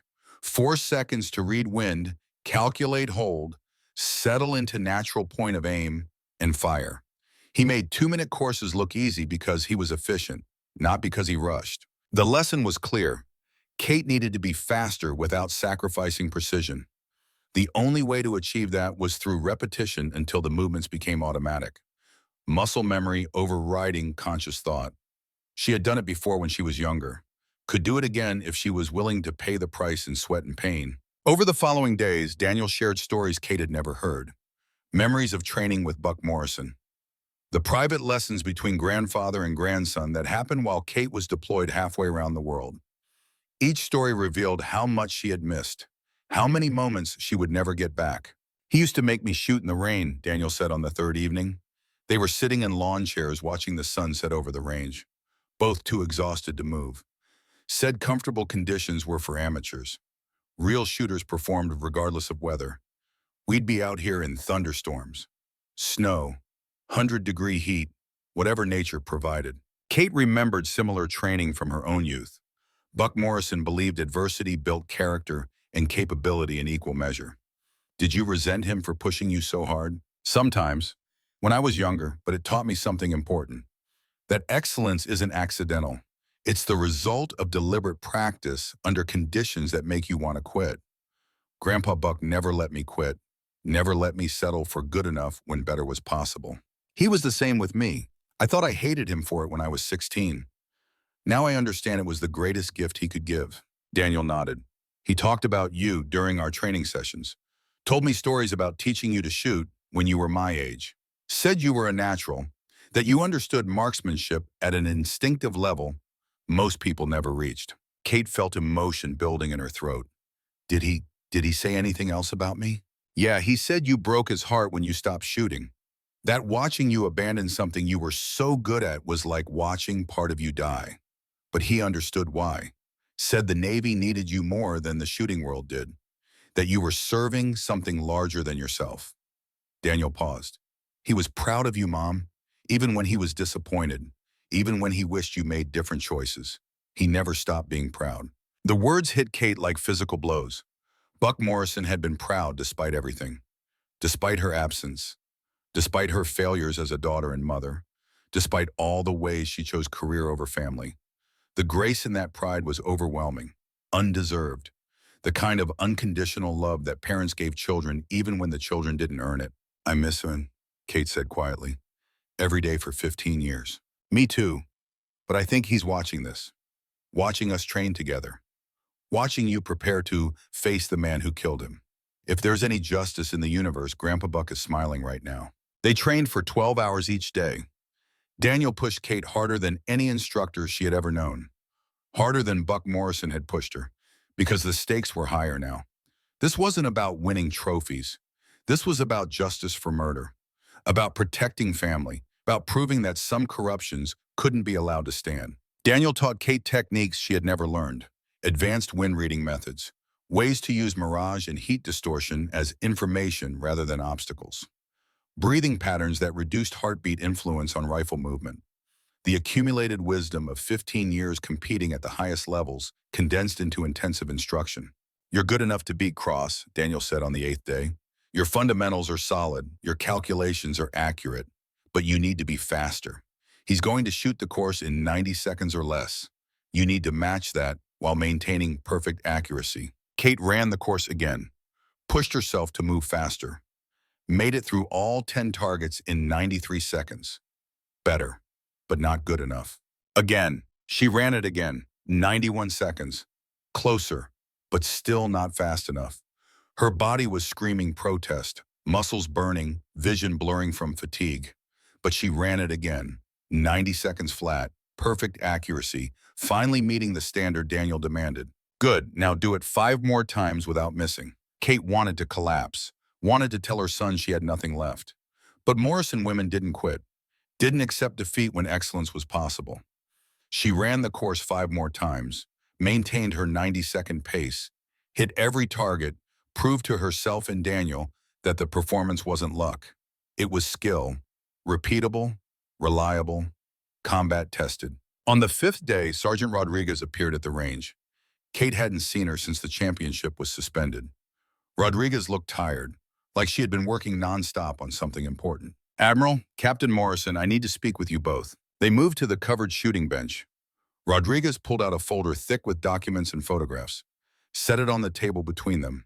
I've been investigating Cross for 2 years. Started when I noticed irregularities in competition equipment contracts. Companies winning bids when they shouldn't.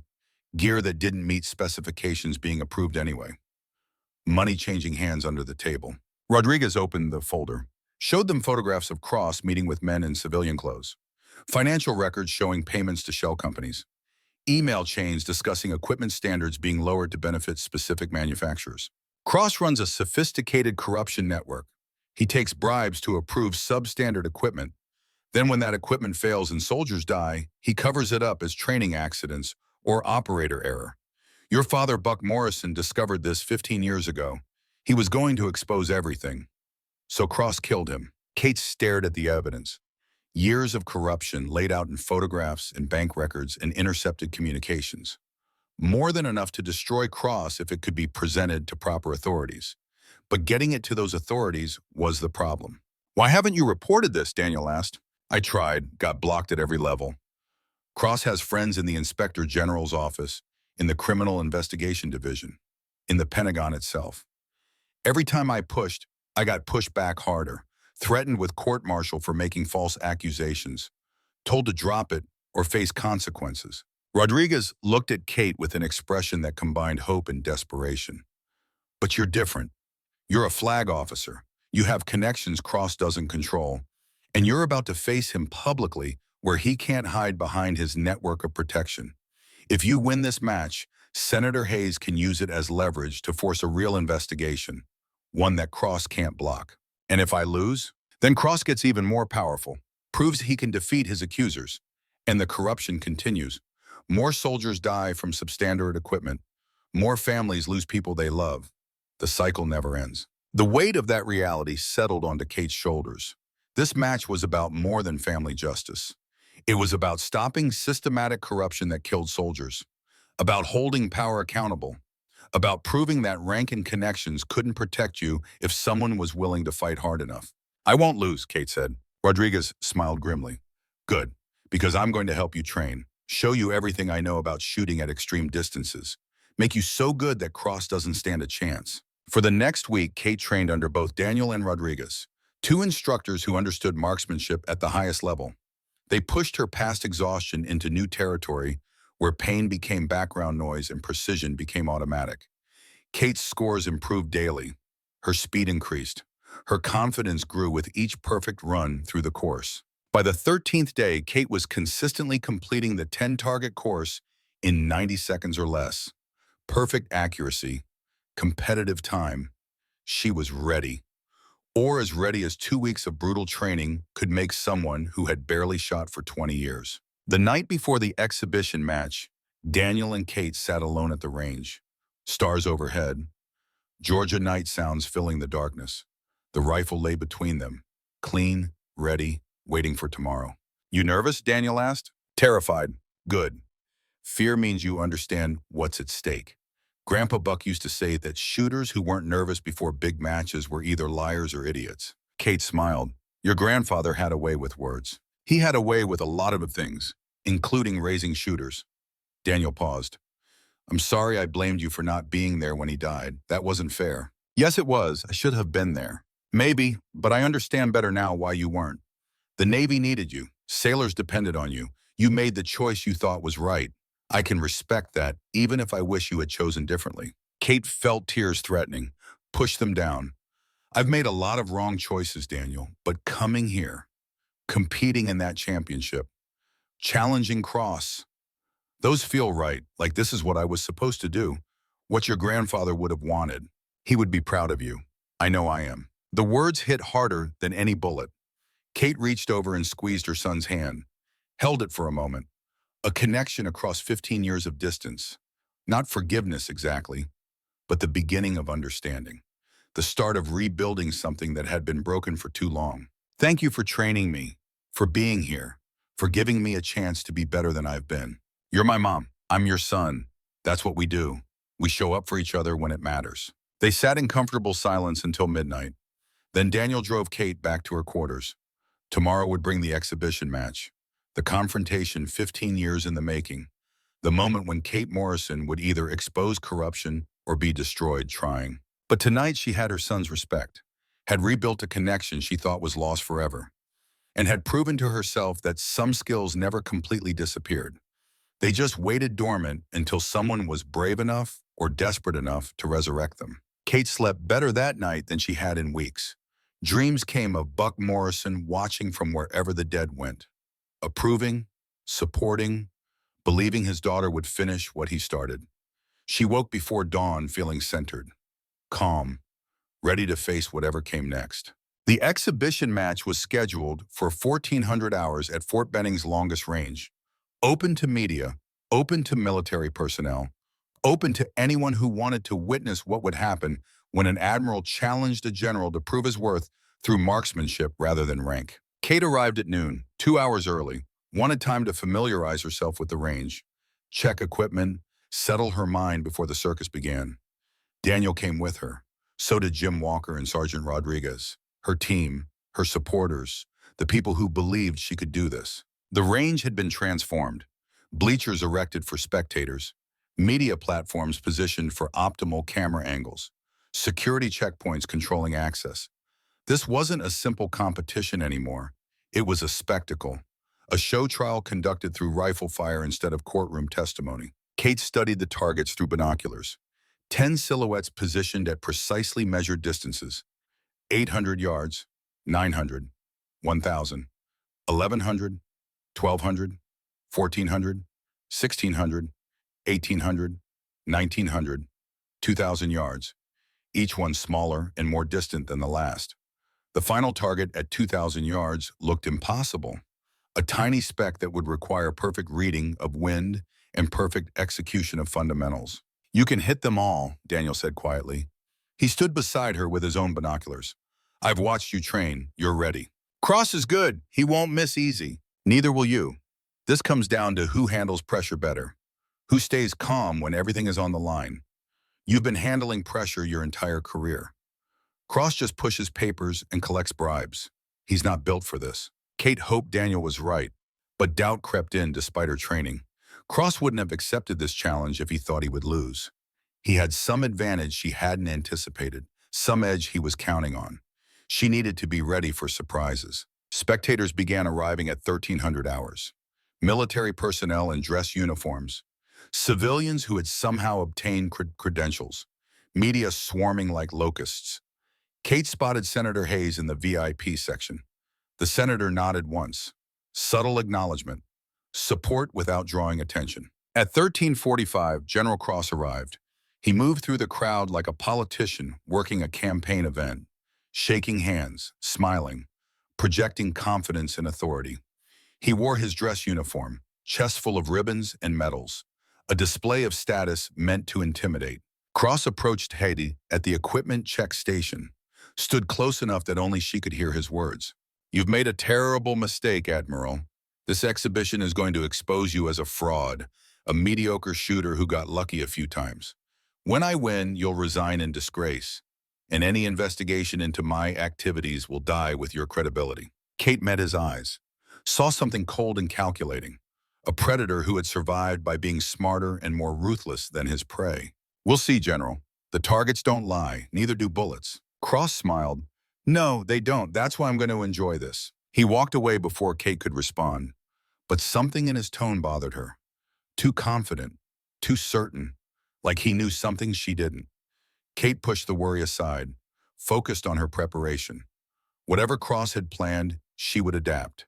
Morrison's stubbornness and 30 years of military experience had taught her to handle surprises. At 1400 hours exactly, the rangemaster called both shooters to the firing line. Kate and Cross took positions 50 yards apart, each with their own rifle, each with their own spotting scope and range equipment, each representing something larger than themselves. Kate carried Buck Morrison's legacy and her son's future. Cross carried 15 years of corruption and the arrogance that came from never being held accountable. The rangemaster explained the rules to the assembled crowd. 10 targets, 2-minute time limit per shooter. Accuracy scored first, time scored second. Cross would shoot first as the more senior officer. Kate would shoot second. Simple, clean, mathematics that couldn't be argued. Cross settled into position behind his rifle with practiced ease. Kate watched him through her spotting scope. His technique was flawless, his breathing controlled. He looked like someone who had done this 10,000 times. Someone comfortable with pressure and confident in his ability. "General Cross, you may commence firing." The first shot cracked across the range. 800 yards. Hit. Cross was moving faster than Kate expected. 900 yards. Hit. 1,000 yards. Hit. Each shot flowing into the next with mechanical precision. He was shooting at a pace that would complete the course in well under 2 minutes. Kate counted his hits. 800, 900, 1,000, 1,100, 1,200, 1,400, 1,600, 1,800. All hits. Perfect accuracy. Cross had 2 targets remaining with over a minute left. The 1,900-yard target required more time. Cross studied it carefully, made his calculations. Fired. Hit. 1 target left. 2,000 yards. The great equalizer. The shot that separated good shooters from exceptional ones. Cross took almost 30 seconds on the final target. Reading wind, adjusting hold, settling into perfect position. Then he fired. The bullet flew downrange for nearly 3 seconds. Then the distant target rang with impact. 10 for 10. Perfect score. 93 seconds total time. The crowd erupted in applause. Cross stood and cleared his rifle with visible satisfaction. He had just posted a nearly perfect performance under immense pressure. Kate felt her stomach tighten. She needed to shoot faster and just as accurately to win. The mathematics were unforgiving. "Admiral Morrison, take your position." Kate moved to the firing line, settled behind her rifle. Through her scope, the 800-yard target appeared clear and sharp. She controlled her breathing, blocked out the crowd noise, focused on the fundamentals Buck Morrison taught her 30 years ago. Shooting was thinking. The bullet went where your mind directed it. Trust the training, trust the rifle, trust yourself. "You may commence firing." Kate's first shot surprised her with its clarity. 800 yards. Hit. She cycled the bolt and swung to 900. The target appeared in her scope. Wind flags showed slight crosswind. She compensated automatically. Hit. 1,000 yards. Hit. She was matching Cross's pace, moving efficiently without rushing. 1,100 yards. Hit. 1,200 yards. Hit. 1,400 yards. Hit. Kate had fired 6 shots and hit 6 targets. 45 seconds elapsed. She was ahead of Cross's pace, but the hardest targets remained. 1,600 yards required significant hold-off. Kate made her calculations. Fired. Hit. 1,800 yards. The target wavered in heat distortion.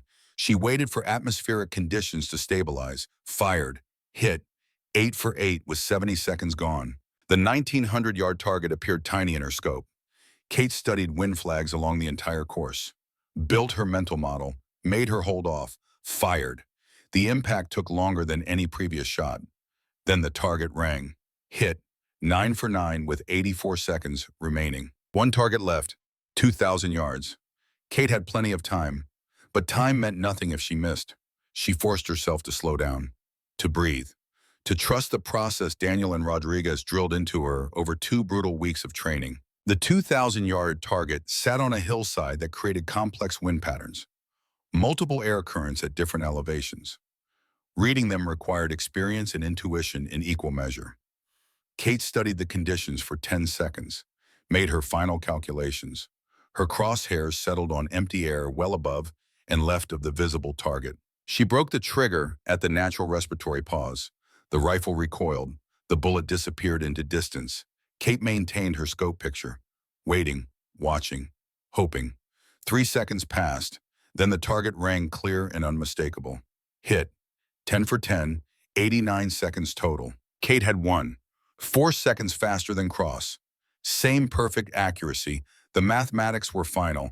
She stood and cleared her rifle with hands that trembled slightly from accumulated adrenaline. The crowd was silent for a moment, processing what they had just witnessed. Then applause erupted. Not polite, not measured. Real appreciation for exceptional shooting under maximum pressure. Cross's expression had gone flat, neutral, but his eyes carried rage. He walked toward Kate with stiff movements, extended his hand for the required show of sportsmanship. Kate took it. "Well shot, Admiral," Cross said through clenched teeth. "You've earned your investigation." Then everything went wrong. The first explosion came from the parking area, a massive blast that shook the ground and sent smoke billowing into the sky.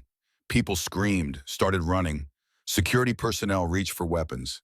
Through the chaos, Kate heard automatic gunfire, small arms, multiple shooters. Daniel appeared beside her. "We're under attack. 4 gunmen, maybe more. They're targeting the VIP section where Senator Hayes is sitting." Kate looked at the Barrett rifle in her hands. Still loaded, still ready. The weapon she had used for competition suddenly transformed into something far more serious. She scanned the range, spotted movement near the media platforms. A man in civilian clothes raising an automatic weapon toward the bleachers where civilians huddled. "Daniel, get people to cover. Tell security we have active shooters." "What are you going to do?" Kate chambered around, settled into prone position. "What Morrisons do, fight." The first gunman was 400 yards away, moving toward the VIP section with obvious hostile intent. Kate acquired him in her scope, let her breathing slow, made the shot that mattered more than any competition ever could. The rifle spoke. The gunman dropped. 3 more targets remained. Kate worked the bolt and found her next threat, a second shooter 600 yards out, moving between buildings, using cover, advancing towards civilians who couldn't defend themselves. Kate calculated the angle, led the target, fired. Another hit. Daniel was beside her now, providing range estimates and target identification, working as her spotter the way Buck Morrison once spotted for Marine snipers in combat. Father had trained grandson, who now trained mother. 3 generations of Morrison shooting compressed into this moment of violence. 800 yards. Behind the communications building, he's got a hostage. Kate swung her rifle toward the location, found her target through the scope, a man holding Senator Hayes with a pistol to her head, using the senator as a human shield while he tried to reach a vehicle. This shot was impossible. Any miss would kill Hayes, but letting the gunman escape meant the senator died anyway. Kate's father's voice echoed in her memory. "Katie, someday you'll face a shot where missing means someone dies. Don't think, don't feel, just be the bullet." B, she settled her crosshairs, accounted for wind and distance, and the fact that her target was partially obscured by the hostage. Found a window of opportunity measured in inches, a gap between Hayes' shoulder and the gunman's head. She would have one chance, one shot. Everything Buck Morrison ever taught her compressed into this single moment. Kate fired. The bullet flew true, struck the gunman in the head. He dropped. Senator Hayes collapsed but was moving, alive, saved by a shot that most people would have considered impossible. The fourth gunman opened fire from a different direction. Bullets struck dirt near Kate's position. Daniel pulled her behind cover. He's 1,500 yards out, on the water tower, elevated position. Kate rolled to new firing position, found the tower through her scope, saw movement. The final shooter was adjusting position, preparing for another burst of automatic fire. Kate had perhaps 5 seconds before he located her again. 5 seconds to make a shot at extreme distance against an elevated target. She made her calculations faster than conscious thought could process. Muscle memory and 2 weeks of brutal training overriding conscious analysis. Held high and right, accounted for the angle, fired. The distant figure on the water tower jerked, fell, tumbled from his perch like a puppet with cut strings. The range fell silent except for the sound of survivors crying and calling for help. Kate lowered her rifle. 4 targets, 4 hits, combat shooting at distances that would be studied and analyzed for years. But all she felt was exhaustion and relief that Senator Hayes was alive. Security forces swarmed the area. Paramedics rushed toward casualties. Jim Walker appeared, helping Hayes to safety. The senator was shaken but unhurt. Kate had saved her life with a shot that defied probability. Kate stood slowly, legs unsteady. The transition from competition to combat had happened so fast. 4 gunmen dead, Senator Hayes alive, civilians safe. But the cost was visible everywhere. Wounded spectators, traumatized witnesses, smoking wreckage of destroyed vehicles. Military police surrounded Kate, not hostile, protective. They understood an admiral with a rifle had just saved dozens of lives. But protocol applied, weapons secured, statements taken. The machinery of military justice began grinding forward. "Admiral Morrison, we need your weapon for evidence," a young MP sergeant said. Kate handed over the Barrett, still warm from combat use. It had started as competition equipment, ended as a life-saving instrument. "Those were incredible shots, ma'am, especially the hostage rescue." Kate didn't respond, couldn't find words. She had killed 4 people in minutes, saved lives while taking others. The mathematics were clean, the morality was complicated. Daniel appeared at her side, provided support as Kate's adrenaline crash hit. "Let's get you somewhere quiet." They moved to a medical tent. Kate sat while a corpsman checked vitals. Elevated heart rate, hands trembling from adrenaline. Normal responses to abnormal circumstances. The corpsman gave her water. She ignored his advice to rest. Senator Hayes found her 10 minutes later. The senator's hair was disheveled, her clothing torn from being thrown to the ground when Kate's bullet dropped the gunman. But her eyes were clear and focused. This was a woman who had survived political battles for decades. A hostage situation was just another crisis to manage. "Admiral Morrison, you saved my life. I don't have adequate words to express my gratitude." "You don't need words, Senator. Just finish what we started. Make sure Cross faces justice for everything he's done." Hayes nodded. General Cross fled the scene. Military police lost him in traffic. But we have security footage of him leaving immediately after the shooting started. Before anyone knew what was happening, that suggests foreknowledge, possible coordination with the attackers. Kate felt cold spreading through her chest despite the Georgia heat. He orchestrated this. The whole attack, meant to eliminate both of us during the chaos, make it look like terrorism instead of targeted assassination. That's my assessment, and I have the resources to prove it. Cross just made the biggest mistake of his criminal career. He went from corruption and murder to domestic terrorism on national television. There's no protecting him from that, no connections powerful enough to make this disappear. Jim Walker joined their conversation. He looked shaken, pale, but his voice was steady. "Kate, the media is going insane. You're on every news channel. Video of you shooting those gunmen is being replayed constantly. You're being called a hero, a warrior. Some are saying you should receive the Medal of Honor." Kate laughed without humor. "I'm not a hero, I just did what needed to be done." "That's exactly what heroes say," Hayes replied. "But Jim is right. The narrative is being written right now. You need to control it before someone else does. I've scheduled a brief statement for you in 30 minutes. Nothing elaborate, just confirmation that you engaged hostile threats to protect civilians. The facts speak for themselves. Kate wanted to refuse, wanted to disappear until the media circus ended. But Hayes was right. Silence would be interpreted. Others would fill the vacuum with their own narratives. Better to speak truth plainly and then let it stand on its own merit. All right? 30 minutes. But I'm not taking questions, just a statement. Agreed, and Kate, thank you for everything. Buck Morrison would be proud of what you did today, what you've done throughout this whole ordeal. The statement was brief. Kate stood before cameras looking exhausted and rumpled. Her uniform showed dirt from prone shooting positions. Her face was streaked with sweat and powder residue. She looked like what she was, a warrior who had been in combat. I'm Admiral Katherine Morrison. Today, during what was supposed to be a peaceful shooting exhibition, armed attackers opened fire on civilian spectators. I engaged 4 hostile targets at ranges from 400 to 1,500 yards. All 4 hostiles were neutralized. Senator Patricia Hayes was taken hostage. I executed a precision shot that eliminated the threat without harming the senator.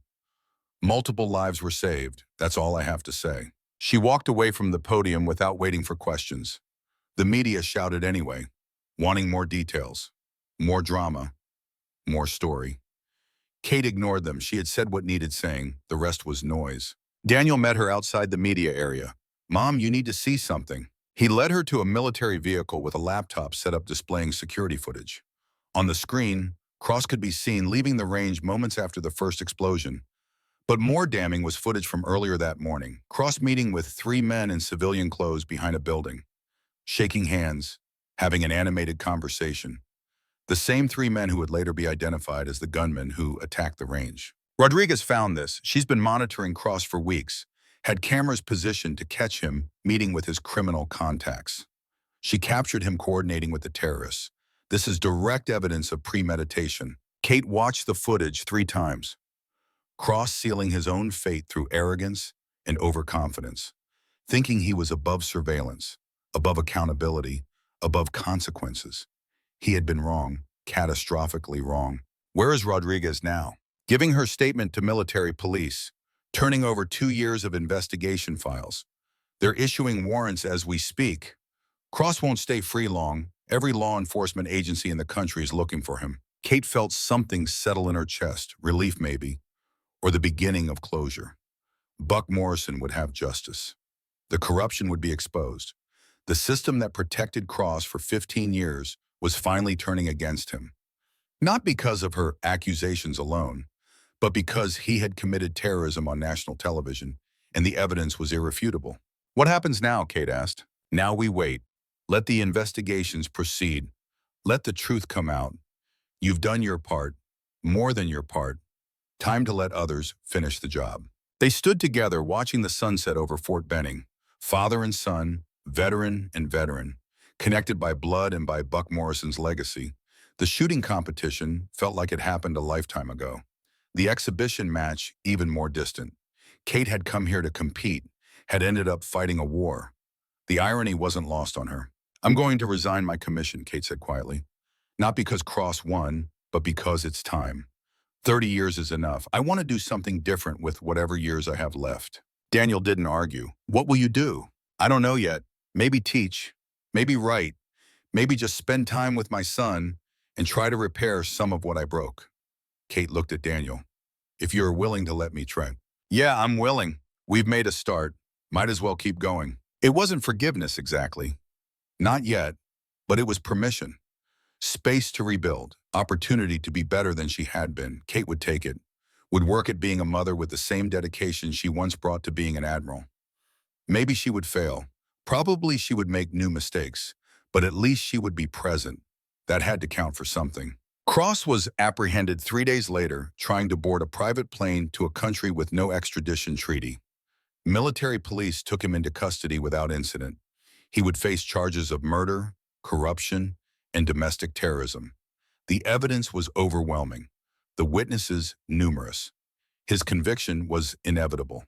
Buck Morrison would finally have justice. 15 years late, but justice nonetheless. Kate watched the news coverage of Cross's arrest from her living room in Arlington.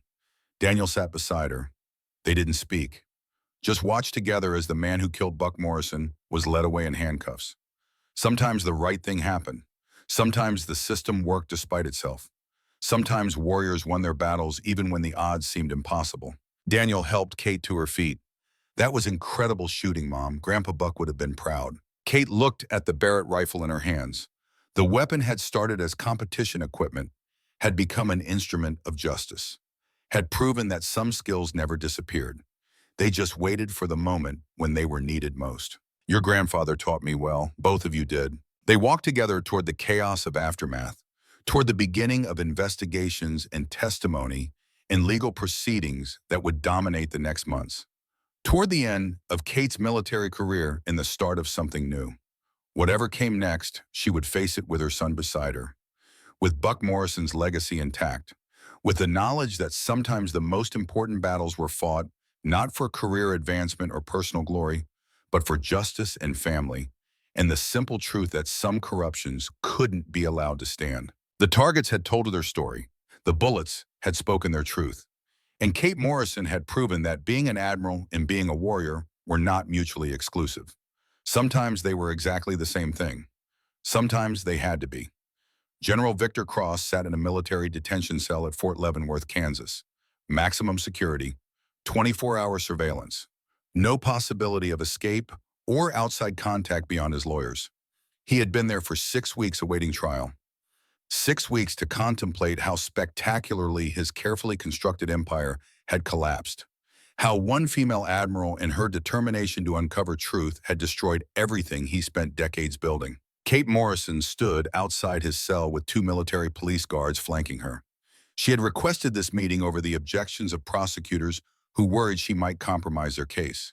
But Kate needed to look Cross in the eye one final time, needed to hear him admit what he had done, needed closure that only direct confrontation could provide. "5 minutes, Admiral," the senior guard said. "We'll be right outside." Kate nodded. The door opened. She stepped into a space barely larger than a closet. Cross sat on a metal bunk, still wearing his uniform, though the rank insignia had been removed. He looked older than she remembered, diminished. The arrogance that once defined him had been replaced by something harder to identify. Resignation, maybe. Or the hollow awareness that comes from losing everything. "Admiral Morrison," Cross said without standing. "Come to gloat?" "No, I came to hear you say it. Tell me what you did to Buck Morrison." Cross was silent for a long moment, studied Kate with eyes that had lost their calculating edge. When he spoke, his voice carried none of the authority she remembered, just exhaustion. "Your father discovered I was taking money from defense contractors, approving substandard equipment in exchange for kickbacks. He had documentation, photographs, financial records. He told me he was going to the Inspector General, going to expose everything." Cross paused. "I couldn't let that happen. Too much at stake. Too many people involved. So I arranged an accident. His parachute. His parachute. I had someone tamper with the main and reserve chutes, make it look like equipment failure. Random tragedy. The kind of thing that happens in military training. No one questioned it. No one suspected murder. Buck Morrison became another statistic, another name on the memorial wall." Kate felt cold spreading through her chest. Hearing Cross admit the murder made it real in ways evidence and speculation never could. Her father had been murdered for doing the right thing, for refusing to stay silent about corruption, for believing that integrity mattered more than career advancement or personal safety. "You killed him because he wouldn't compromise. I killed him because he left me no choice. I offered him money, offered him promotions, offered him everything I could think of. He refused all of it, said some things couldn't be bought. That honor meant more than comfort." Cross laughed bitterly. "Your father was a fool, a stubborn, righteous fool who chose death over pragmatism." Kate's hands clenched into fists. The urge to violence was strong, to hurt Cross the way he hurt her family, to make him suffer physically for the suffering he caused emotionally. But that would accomplish nothing, would reduce her to his level, would dishonor everything Buck Morrison taught about being better than your worst impulses. "My father was twice the man you'll ever be. He understood something you never could, that some principles are worth dying for. That honor isn't weakness. That doing the right thing matters even when no one is watching. Principles don't keep you alive, Admiral. Power does. Money does. Connections do. Your father's principles got him killed. My pragmatism kept me safe for 15 years. I only fell because you were too stupid to accept defeat. No, you fell because you were too arrogant to understand that some people can't be intimidated or bought. You thought I was like you, that I would back down when the fight got hard. You were wrong. Cross stood slowly, moved as close to Kate as the small cell allowed. His voice dropped to barely above a whisper. I should have killed you when I had the chance. Should have arranged an accident for you the same as your father. But I underestimated you. Thought you were just another careerist playing at being a warrior. I was wrong, and now I'm going to spend the rest of my life in prison because of that mistake. Yes, you are. And every day you spend in here, remember that Buck Morrison's daughter put you there. Remember that the family you tried to destroy destroyed you instead. Remember that justice eventually comes for everyone, even generals who think they're untouchable. Kate turned and knocked on the door. The guard opened it immediately. She walked out without looking back. Cross called after her, but she ignored him. Let him shout into emptiness. Let him rage against the consequences of his own choices. She had what she came for. Confession, admission. The closure that came from hearing the truth spoken aloud by the man who murdered her father. The trial began 3 weeks later, military court-martial at Fort Meade, Maryland. 3 judges, no jury. The evidence was overwhelming. Financial records showing years of bribes, testimony from Rodriguez and other investigators, video footage of Cross coordinating with the terrorists who attacked Fort Benning, and most damning, Cross's own confession to Kate, recorded with his permission during their meeting at Leavenworth. The courtroom was packed every day. Military personnel, media, families of soldiers who died using substandard equipment, Cross approved. They came seeking justice, seeking acknowledgement, seeking proof that the system could still punish powerful people who betrayed their oaths. Kate testified on the second day. Walked through the investigation, the sabotage, the poisoning of Daniel, the attack at the exhibition match. She spoke for 90 minutes without notes. Her voice remained steady throughout, professional, factual. But when she described watching Daniel convulse from poisoning, emotion crept through, raw, undisguised. The judges listened with expressions that gave nothing away. But something shifted in the courtroom. Recognition that this was personal, that real people had suffered real harm.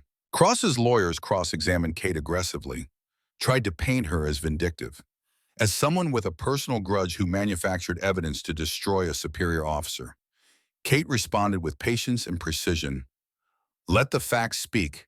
Let the evidence stand on its own merit. Every attempt to discredit her bounced off documentation that couldn't be argued or explained away.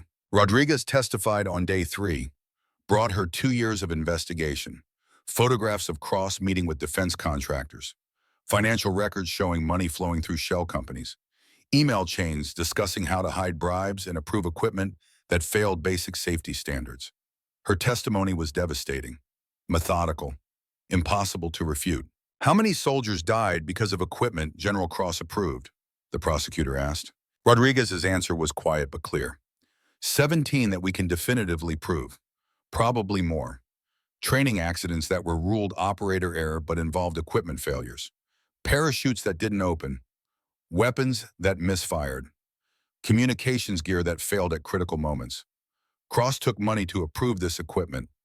Soldiers died, he knew, and he didn't care. The courtroom was silent after that testimony.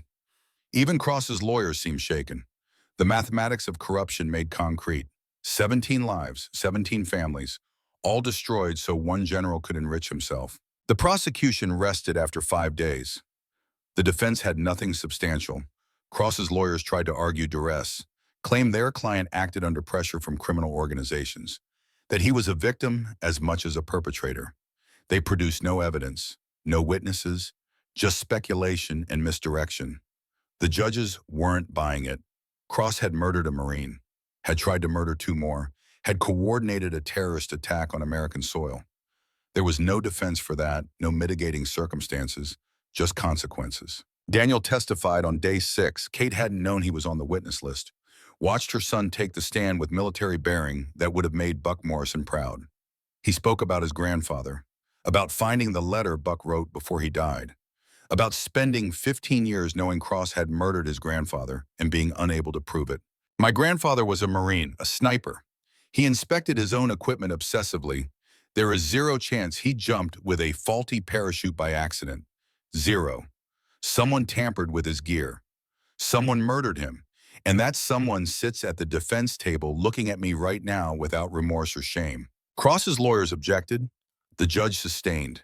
But the damage was done. Daniel had named the crime, had identified the killer, had spoken truth that the entire courtroom recognized even if legal technicalities tried to obscure it. The verdict came on day 7, guilty on all charges: murder, conspiracy, terrorism, corruption. The judges read the charges with mechanical precision, each one carrying mandatory minimum sentences that would ensure Cross never saw freedom again. When they finished, the head judge looked directly at Cross. "General Victor Cross, this court finds you guilty of crimes that betray everything the military stands for. You swore an oath to defend this nation and its people. Instead, you exploited that oath for personal gain. You murdered a fellow service member. You tried to murder others. You coordinated terrorist attacks against civilians. You represent the worst of what can happen when power is unrestrained by honor. This court sentences you to life in prison without possibility of parole. May you spend your remaining years contemplating the damage you've caused and the lives you've destroyed." Cross was led away in handcuffs. Kate watched him go and felt something release in her chest. Not satisfaction exactly. Justice delivered wasn't as emotionally fulfilling as she expected, but it was necessary, required. The system had worked despite attempts to subvert it. Buck Morrison had his justice 15 years late. Daniel was safe. The corruption had been exposed. Sometimes that had to be enough. Daniel found her outside the courtroom. He had attended every day of the trial, sitting in the gallery, bearing witness, ensuring Cross understood that the Morrison family was there to the very end. "It's over," Daniel said quietly. "Yeah, it's over. How do you feel?" Kate considered the question. Empty, relieved, sad. Too many emotions to separate cleanly. Your grandfather deserved better than to be murdered by someone he trusted. Deserved to see his grandson become the warrior he is. Deserved more years than he got. But he got justice. That matters. Does it? He's still dead. Justice doesn't bring him back. Doesn't undo 15 years of his absence. Doesn't repair the damage Cross caused to our family. Daniel put his arm around Kate's shoulders. The gesture was natural, comfortable, something he hadn't done in 20 years. The physical connection meant more than words could express. No, justice doesn't undo the damage, but it prevents more damage from happening.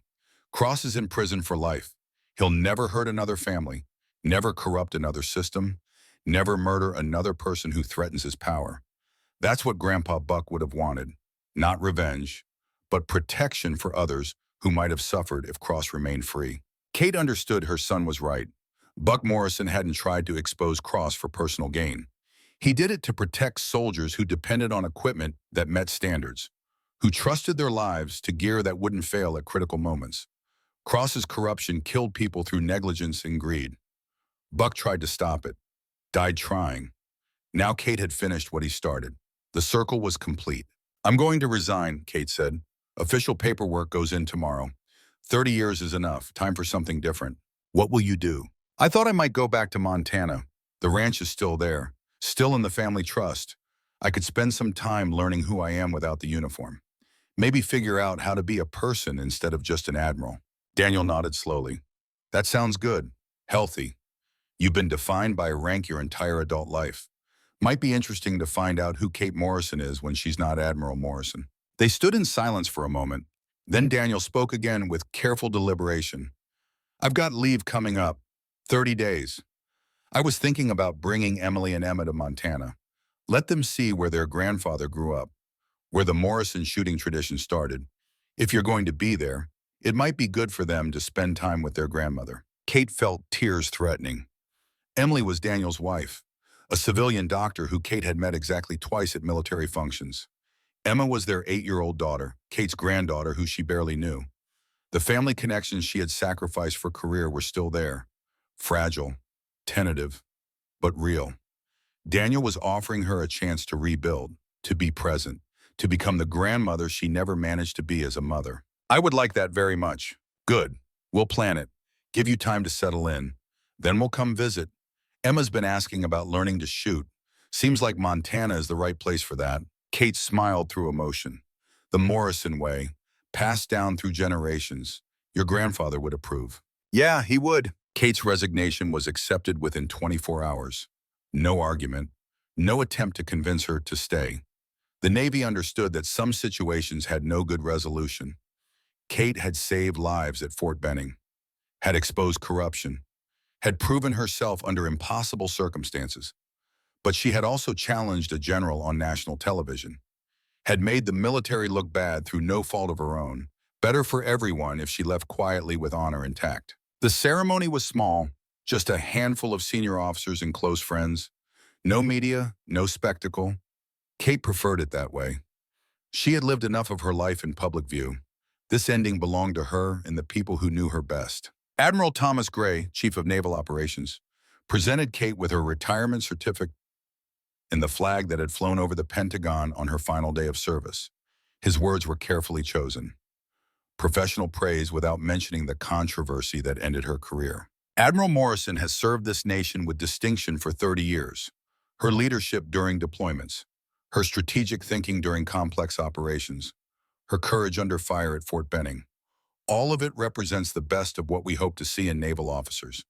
She leaves the service with our gratitude and respect. Fair winds and following seas, Kate.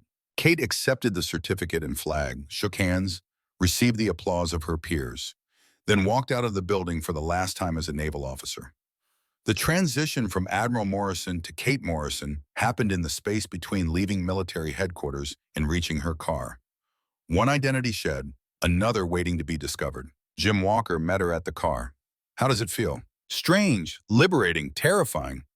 I've been in the Navy since I was 22 years old. Don't really know how to be anything else. You'll figure it out. You always do. Jim paused. I put in my papers too. 28 years is enough for me. Time to see what civilian life looks like. Kate was surprised. Why? Because watching you fight Cross reminded me why I joined in the first place. To serve something larger than myself. To protect people who needed protecting.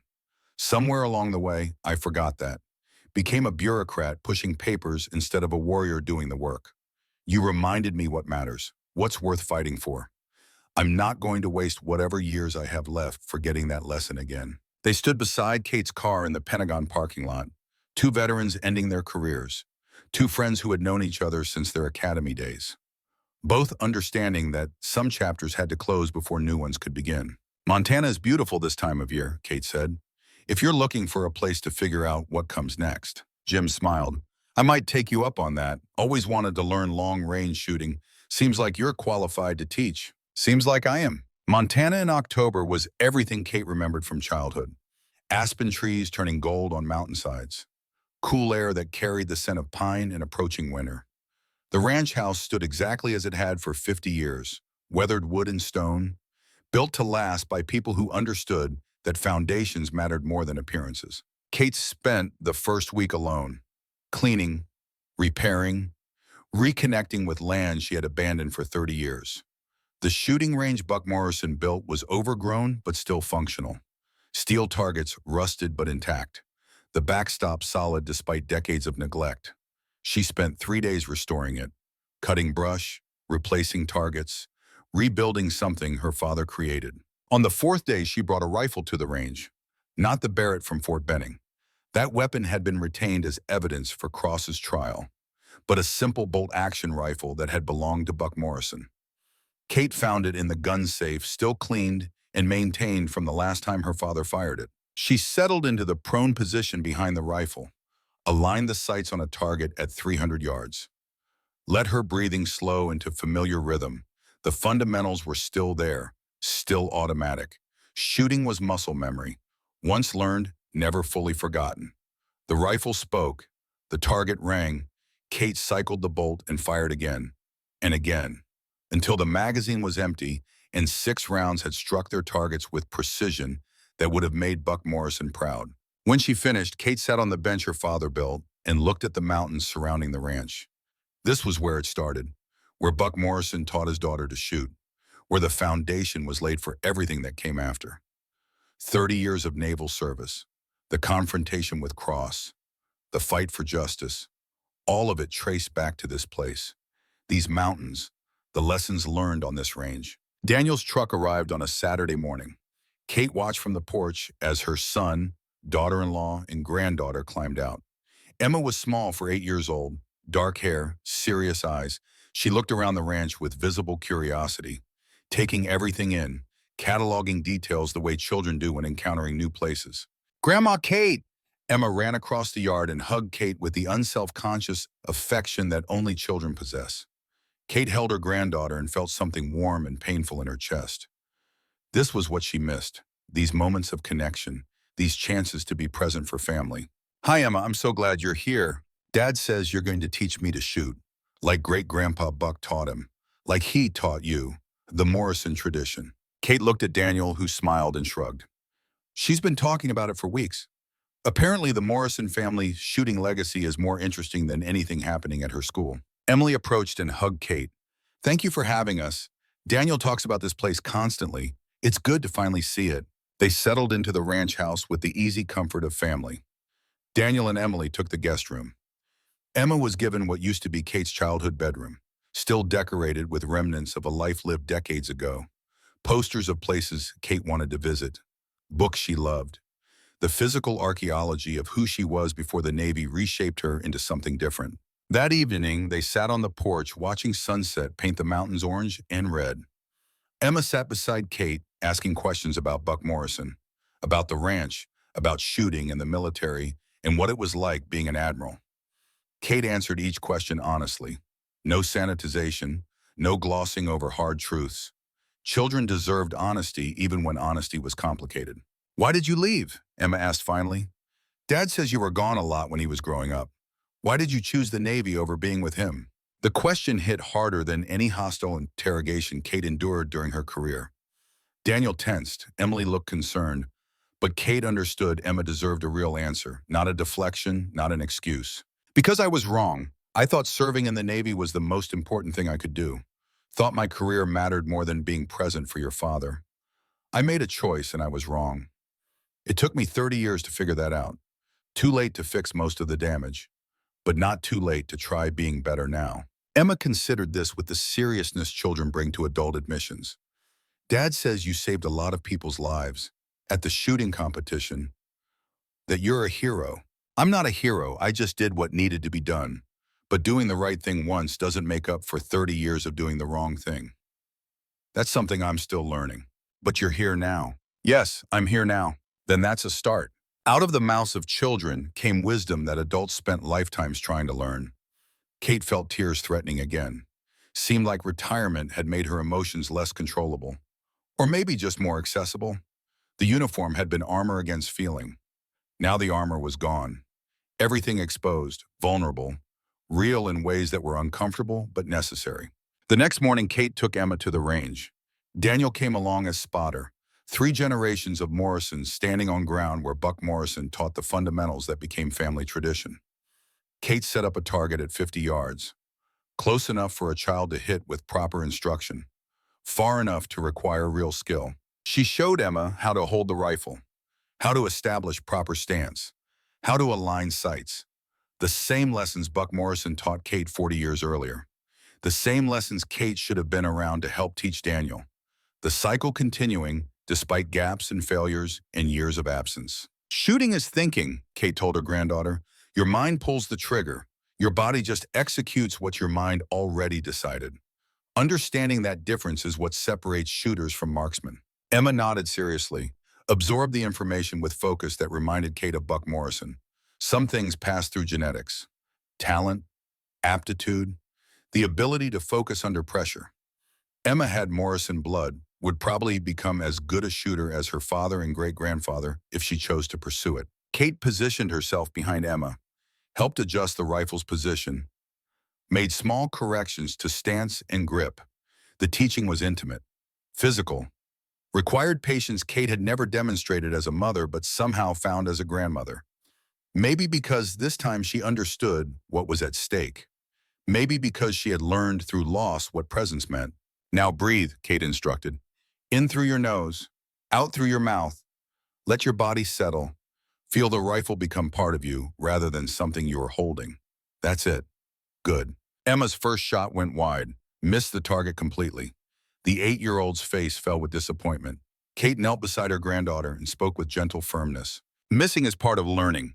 Your great-grandfather Buck used to say that every missed shot teaches you something if you're willing to learn. Let's figure out what this one taught us. They analyzed the miss together. Kate explained about trigger control, about flinching in anticipation of recoil, about the difference between aiming and shooting. Emma listened with the seriousness of a child who wants desperately to succeed, to prove herself worthy of family tradition, to make her grandmother proud. The second shot hit at the target, not center, not perfect, but on the paper. Emma's face lit up with joy. Kate felt something warm spread through her chest, pride mixed with regret. This was what she missed with Daniel, these small victories, these moments of connection through shared pursuit of excellence. She couldn't get those years back, but she could be present now, could give Emma what Daniel never received. They spent an hour on basics. Emma fired maybe 20 rounds, hit the target more often than not, showed promise. Kate taught with patience she never knew she possessed, found joy in the teaching that surprised her. This was what she missed, this connection, this passing down of knowledge and tradition, this being present for moments that mattered. Between shooting sessions, Kate shared stories about Buck Morrison, about learning to shoot in weather that made fingers numb and eyes water, about the discipline required for excellence, about why the Morrison family valued marksmanship not as violence but as philosophy, a way of thinking that applied to life beyond rifle ranges. Your great-grandfather believes shooting taught you to make decisions under pressure, Kate explained while Emma rested, to calculate variables quickly, to commit to action once you've made your choice, to accept responsibility for where your bullets go. Those lessons matter whether you're on a range or living your life. Do you understand? Emma considered this carefully. I think so. It's like shooting is practice for making good choices. Exactly. The rifle is just a tool. The real skill is in thinking clearly when everything is complicated. That's what your great-grandfather wanted me to learn. Took me 40 years to understand it. But you understand now. Yes, I understand now. And I'm teaching you so you don't waste 40 years learning what could be taught in 4. They continued shooting until Emma's arms grew tired and her concentration wavered. Kate recognized the signs, knew that pushing beyond fatigue built bad habits rather than skill. They cleaned the rifle together. Kate showed Emma how to properly maintain equipment, how respect for tools created respect for craft. Can we do this again tomorrow? Emma asked. Every day if you want. That's what your great-grandfather did with me. Every weekend we were out here, rain or shine, hot or cold, building skill through repetition. If you're willing to work, I'm willing to teach. I'm willing. Kate hugged her granddaughter, held on a little longer than necessary, savored the connection, the presence, the second chance she never thought she'd receive. This was grace. This was redemption. Given not because she earned it, but because Daniel was generous enough to offer it despite having every reason not to. When they finished, Daniel set up targets at longer distances, 300 yards, 500, 700, positions that required adult shooters with years of training. He looked at Kate with an expression that mixed challenge and invitation. Show Emma what Morrison shooting looks like when you've been doing it for 40 years. Kate settled behind the rifle. Emma sat beside her watching with intense curiosity. Kate talked through each shot, explained wind reading, bullet drop, the mathematics that govern long-range precision.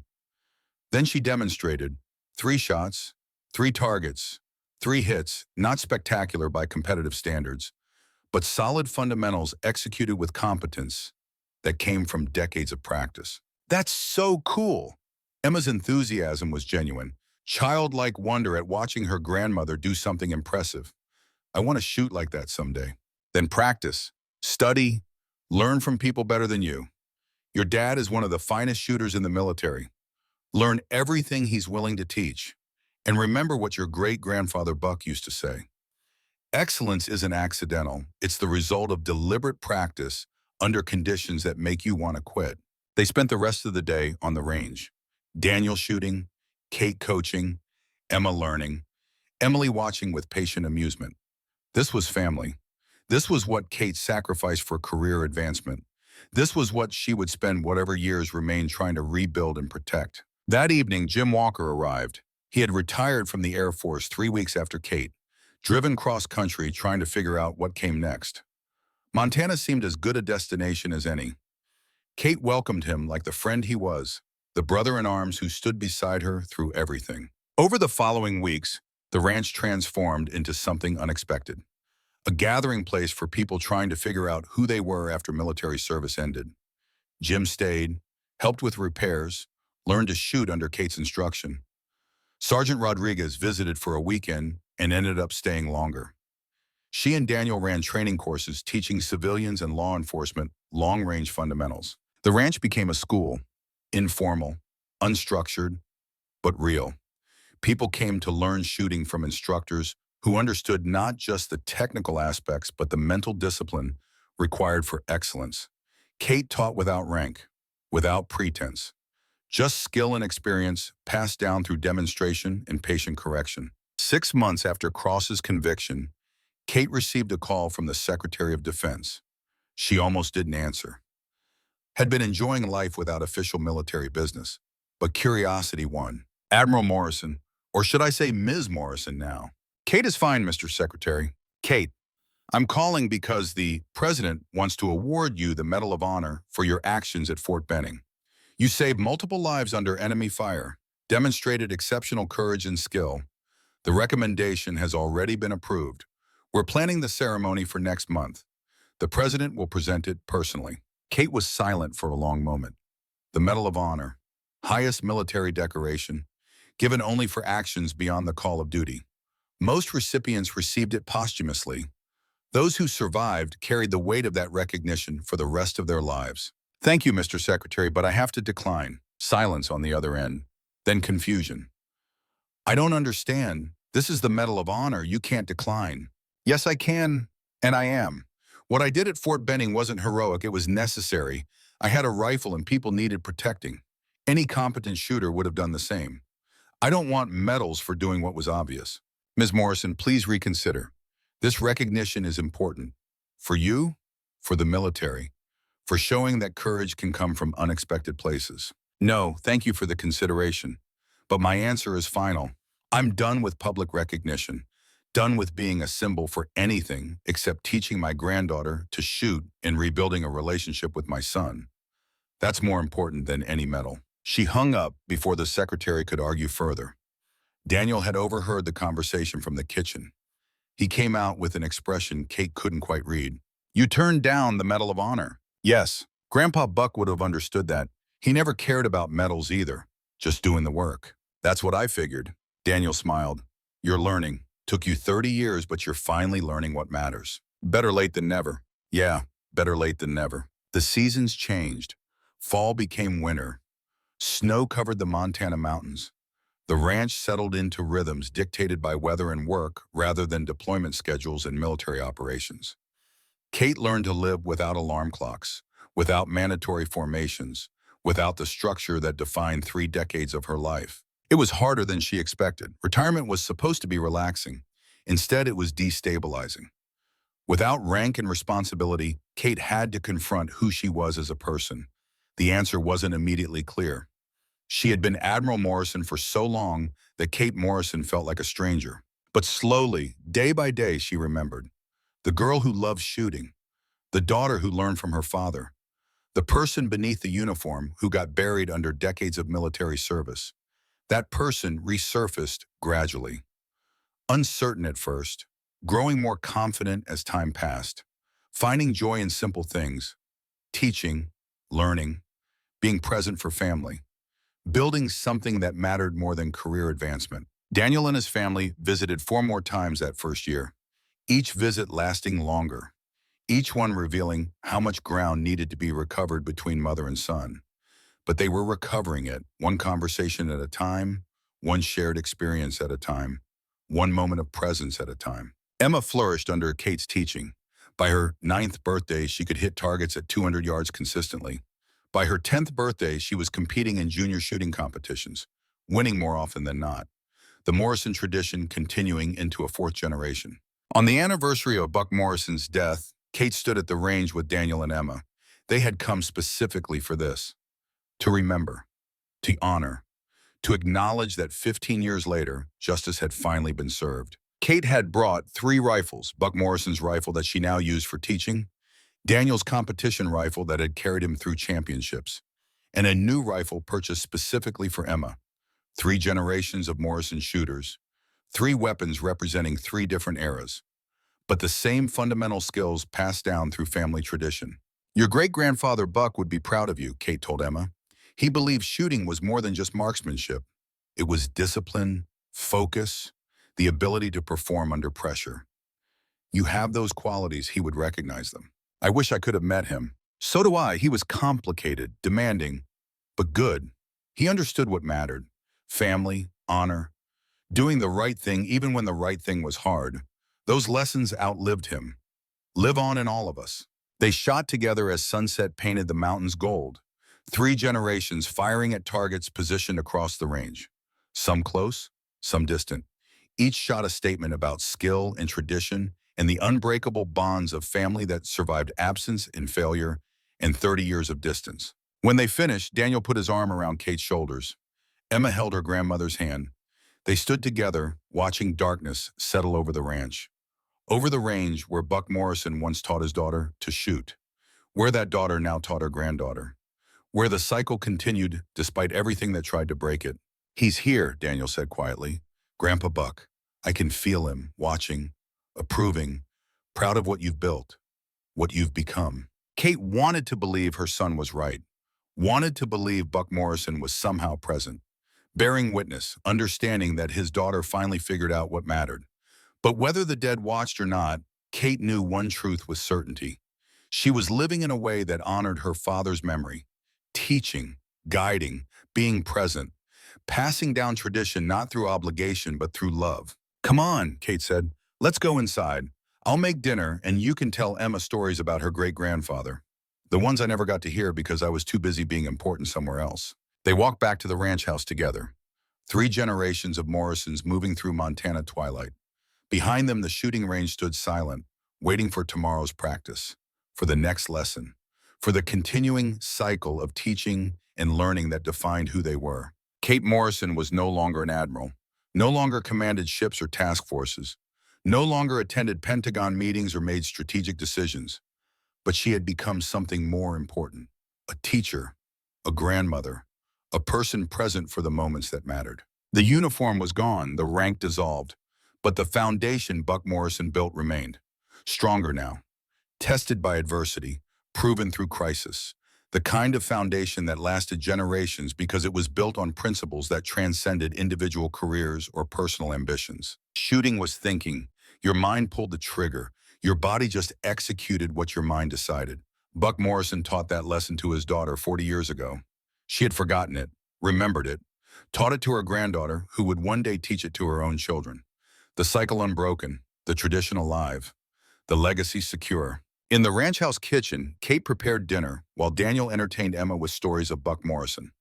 The old Marine who believed excellence was the only acceptable standard, who taught shooting as philosophy, who died protecting principles that most people found easier to compromise. Through the window, Kate could see the shooting range, could imagine her father standing there, watching, not smiling exactly because Buck Morrison rarely smiled, but satisfied, proud, knowing his daughter finally understood what he tried to teach all along.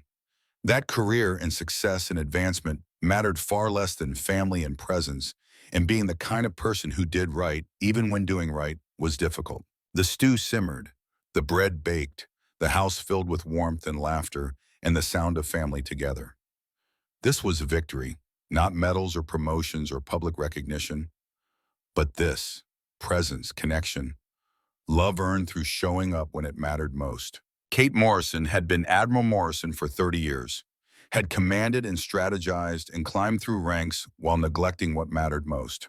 She couldn't change the past, couldn't recover lost time or missed moments, but she could learn, could adapt, could become better late than never. Outside, Montana stars emerged against darkening sky.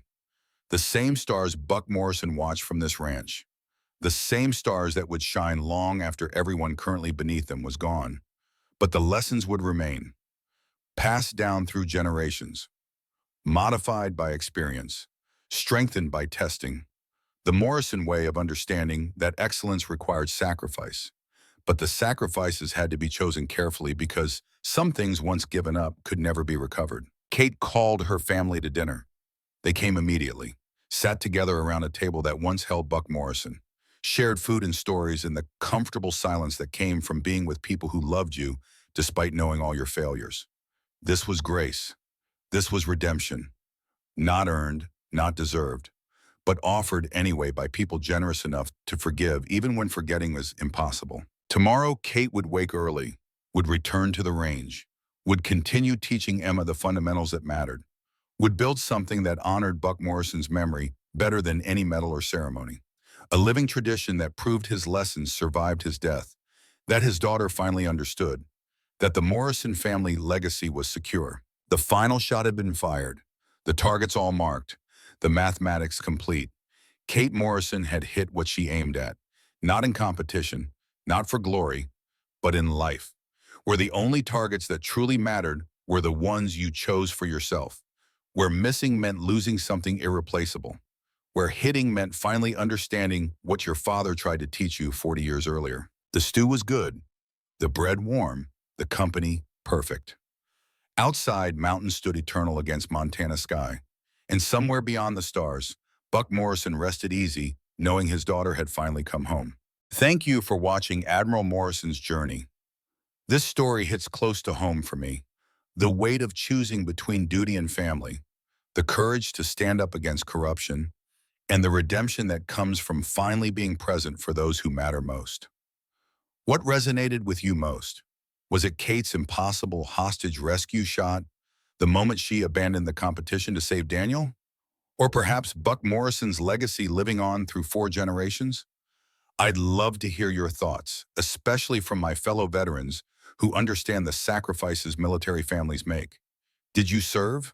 What would you have done in Kate's position? If this story moved you, I've got more coming. Stories of honor, courage, and the bonds that hold us together when everything else falls apart. Hit that subscribe button so you don't miss the next mission. Every story deserves to be told. Every hero deserves to be remembered.